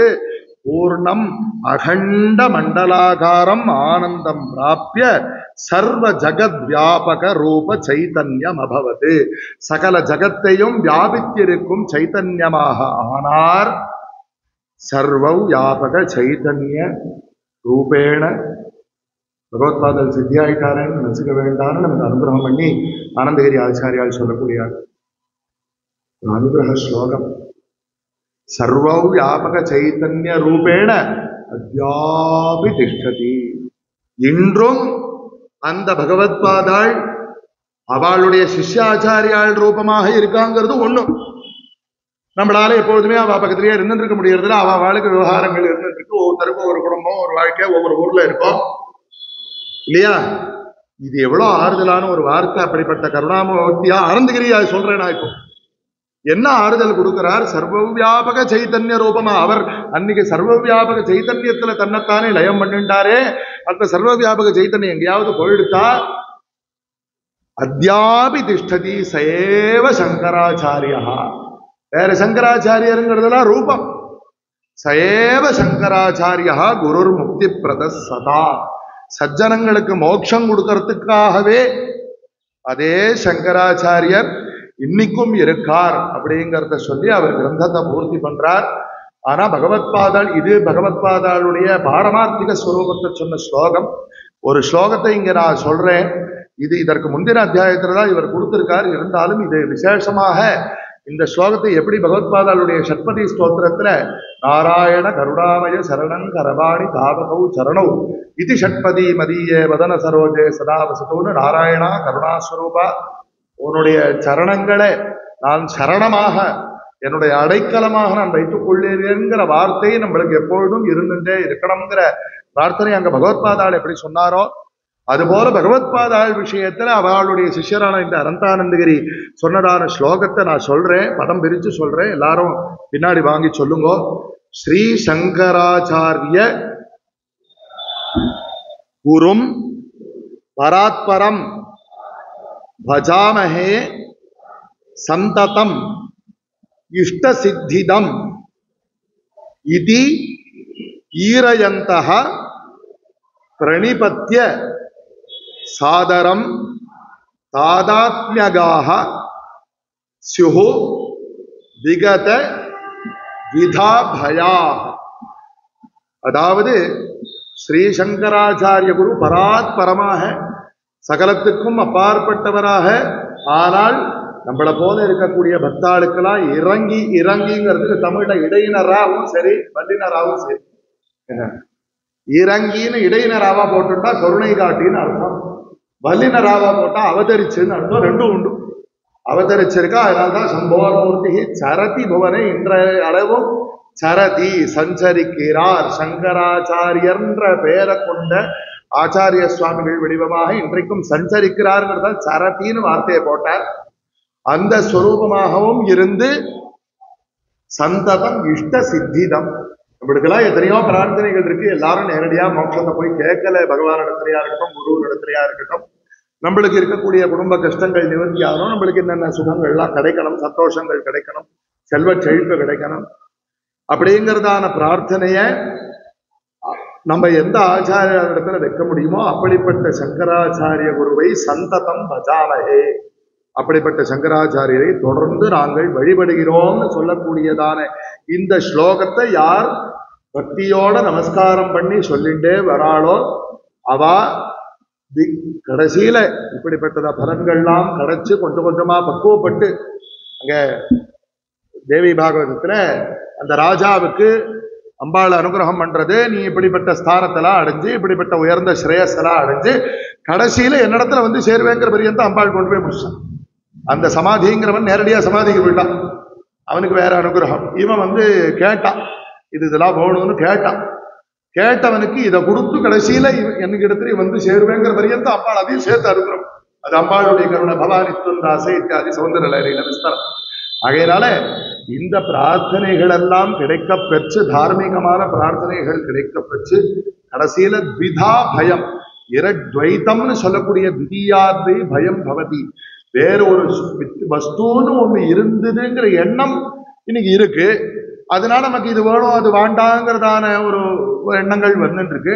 கடைசியில நாம எப்படிப்பட்ட ஸ்திதிக்கு போகணும்னா, வேற ஒரு வஸ்துங்கிற ஒரு சிந்தனையே இல்லாமல் அந்த சச்சித் சுக ரசமாக இருக்கக்கூடிய நித்யானந்த ஸ்வரூபமாக இருக்கக்கூடிய அந்த பரம்பொருள் தான் எல்லாம்ங்கிறதான எண்ணம். எல்லாம்னு சொன்னா இது அது நான் நீ பகவான் அப்படின்னு எங்கேயோ அப்படிங்கிற துவைதம் இல்லாமல் தாதாத்மியகாசுஹு, அப்படிப்பட்ட பரம்பொருளோட அவர்கள் ஐக்கியம் அடைவார்கள் அப்படிங்கிறதாக ஒரு பிரார்த்தனா ரூபமாகவும் பலஸ்ருதி ரூபமாகவும் இருக்கிறதுனாலே அந்த ஸ்லோகத்தை சொல்லி பூர்த்தி பண்றேன்.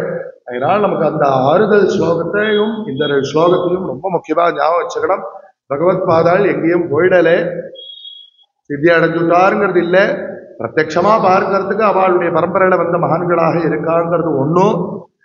அது மாத்திரமல்லாமல் சர்வ வியாபக சைதன்யமாக பகவத் பாதாள் கூடவே இருந்துருக்கா அப்படிங்கிற ஒரு ஆறுதலை சொல்லி அந்த பகவத் பாதாளை நாங்கள் என்றும் வழிபடுகிறோம் அப்படின்னு யார் சொல்லிட்டே வந்துட்டு இருக்காளோ அது சொல்ல சொல்ல சொல்ல சொல்ல கொஞ்சமாவது ஊரு அந்த வார்த்தைக்கான சக்தி இருக்கு.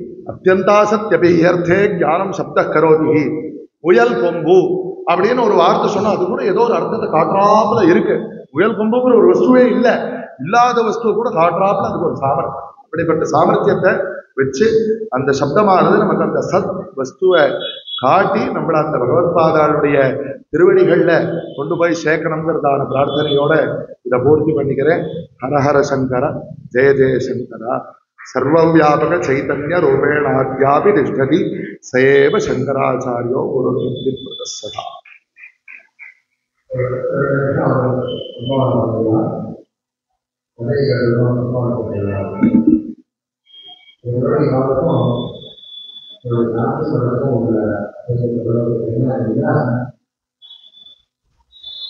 இவா அப்பா அம்மா கடவுள் இருக்கா அத்தியோகம் பண்ணிருக்கா அத்தியோகம் புண்ணியில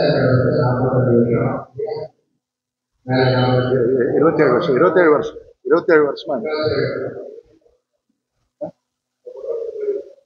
இல்ல அப்புறமா 27 வருஷமா அப்பா அம்மா அத்தியோகம் பண்ணிருக்கா பாரதர்களுக்கு இறந்தவர்கள் வந்து சொன்னா அவங்க அப்பா வந்து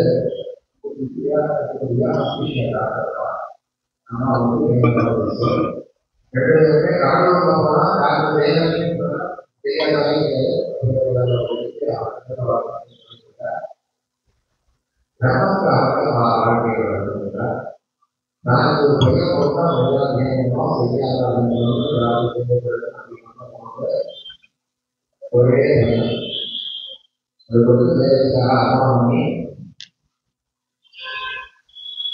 ஒரே வேலைக்காக அம்மா ஒரே வேலைக்காக கூட ஏன் இவருக்கு சம்பாதிச்சு ஏதாவது கடினமான தருவாங்க உனக்கு வேணும்னா நீ எங்க வந்து எப்படி அனுப்பாங்க இந்த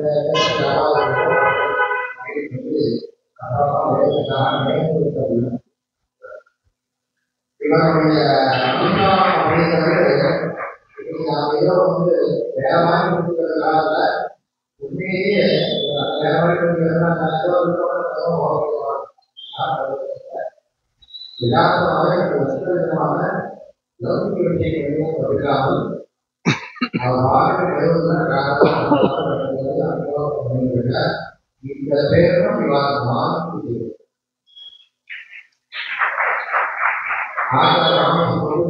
சாஸ்திரம் கூட பண்ண முடியறதில்லை ஒரு வேலை அத்தியாவசமே படிக்க முடியாதவர்களுக்கு அவன் குழந்தை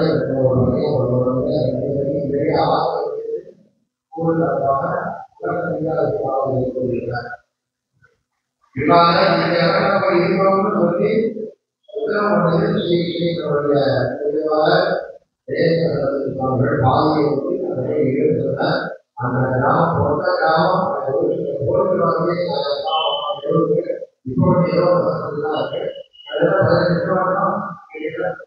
தினார் 15-16 கல்யாண நாள்ல கிராமத்தை வாசம் பண்ணிட்டு இருக்காங்க. நான் இங்க உட்காந்து காலையை வரவங்க யூடியூப்ல பார்த்துருக்கேன். இங்க வந்து எந்த விதமான லௌகிக சுகத்துக்கும் ஆதரிப்பதாத ஒரு பாதியாக அறந்ததுனால இதனால் என்னெல்லாம் ஆகிடுச்சுன்னா நீங்க பெரியாங்க என்ன பண்ணணும்னு நினைக்கிறோம் அந்த உருவாக்கத்தோட இவர்களால ஒரு சாதனையும் பேசுகிறவங்க ஒரு புத்தகத்துக்கு யாரும் இருக்கிறாங்க ஒரு தடவை படிச்சுட்டு ஆயிரம் குழந்தைக்கு வாழ்ந்தாங்க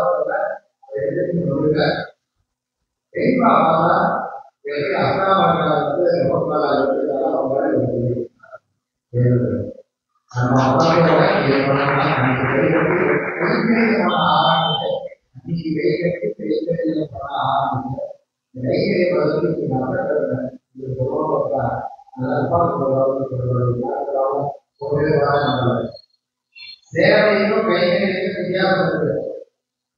சேவைனா வேலை விஷயம் அது நம்மளுக்கு சொல்லிக்கலாம். கைக்கு ஒரு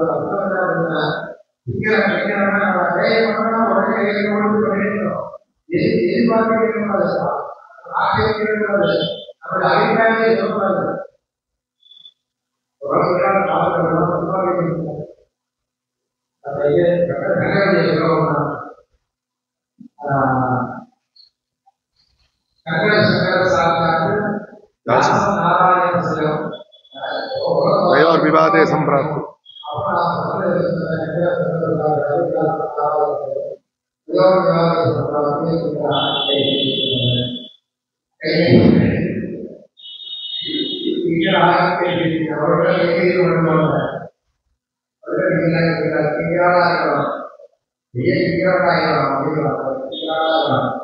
அவை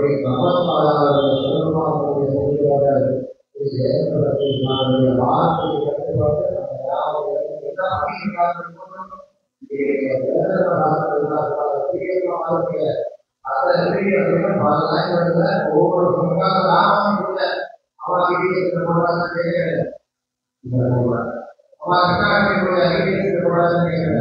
ஒவ்வொரு போட போறாரு இன்னும் போடல.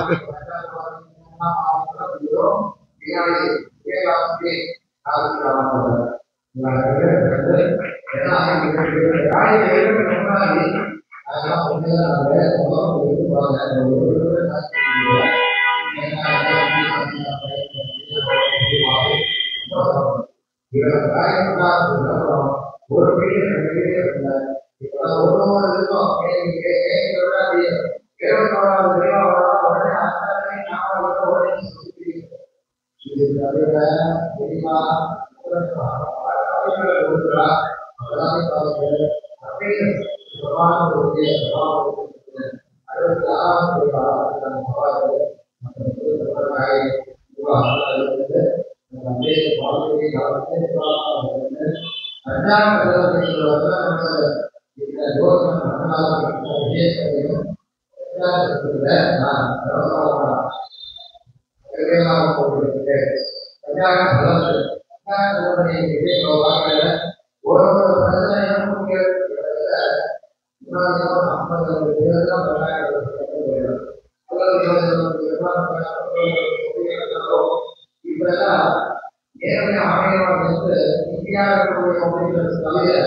பெரிய மலேசியா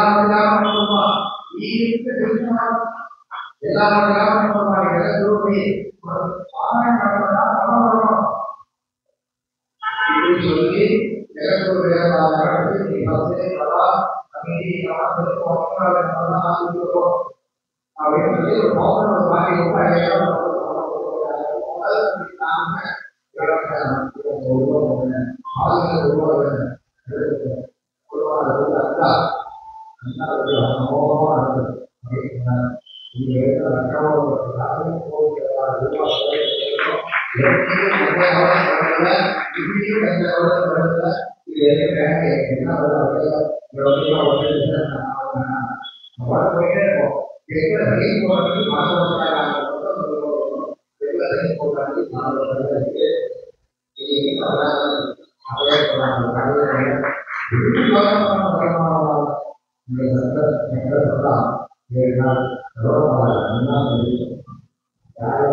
हर हर महादेव।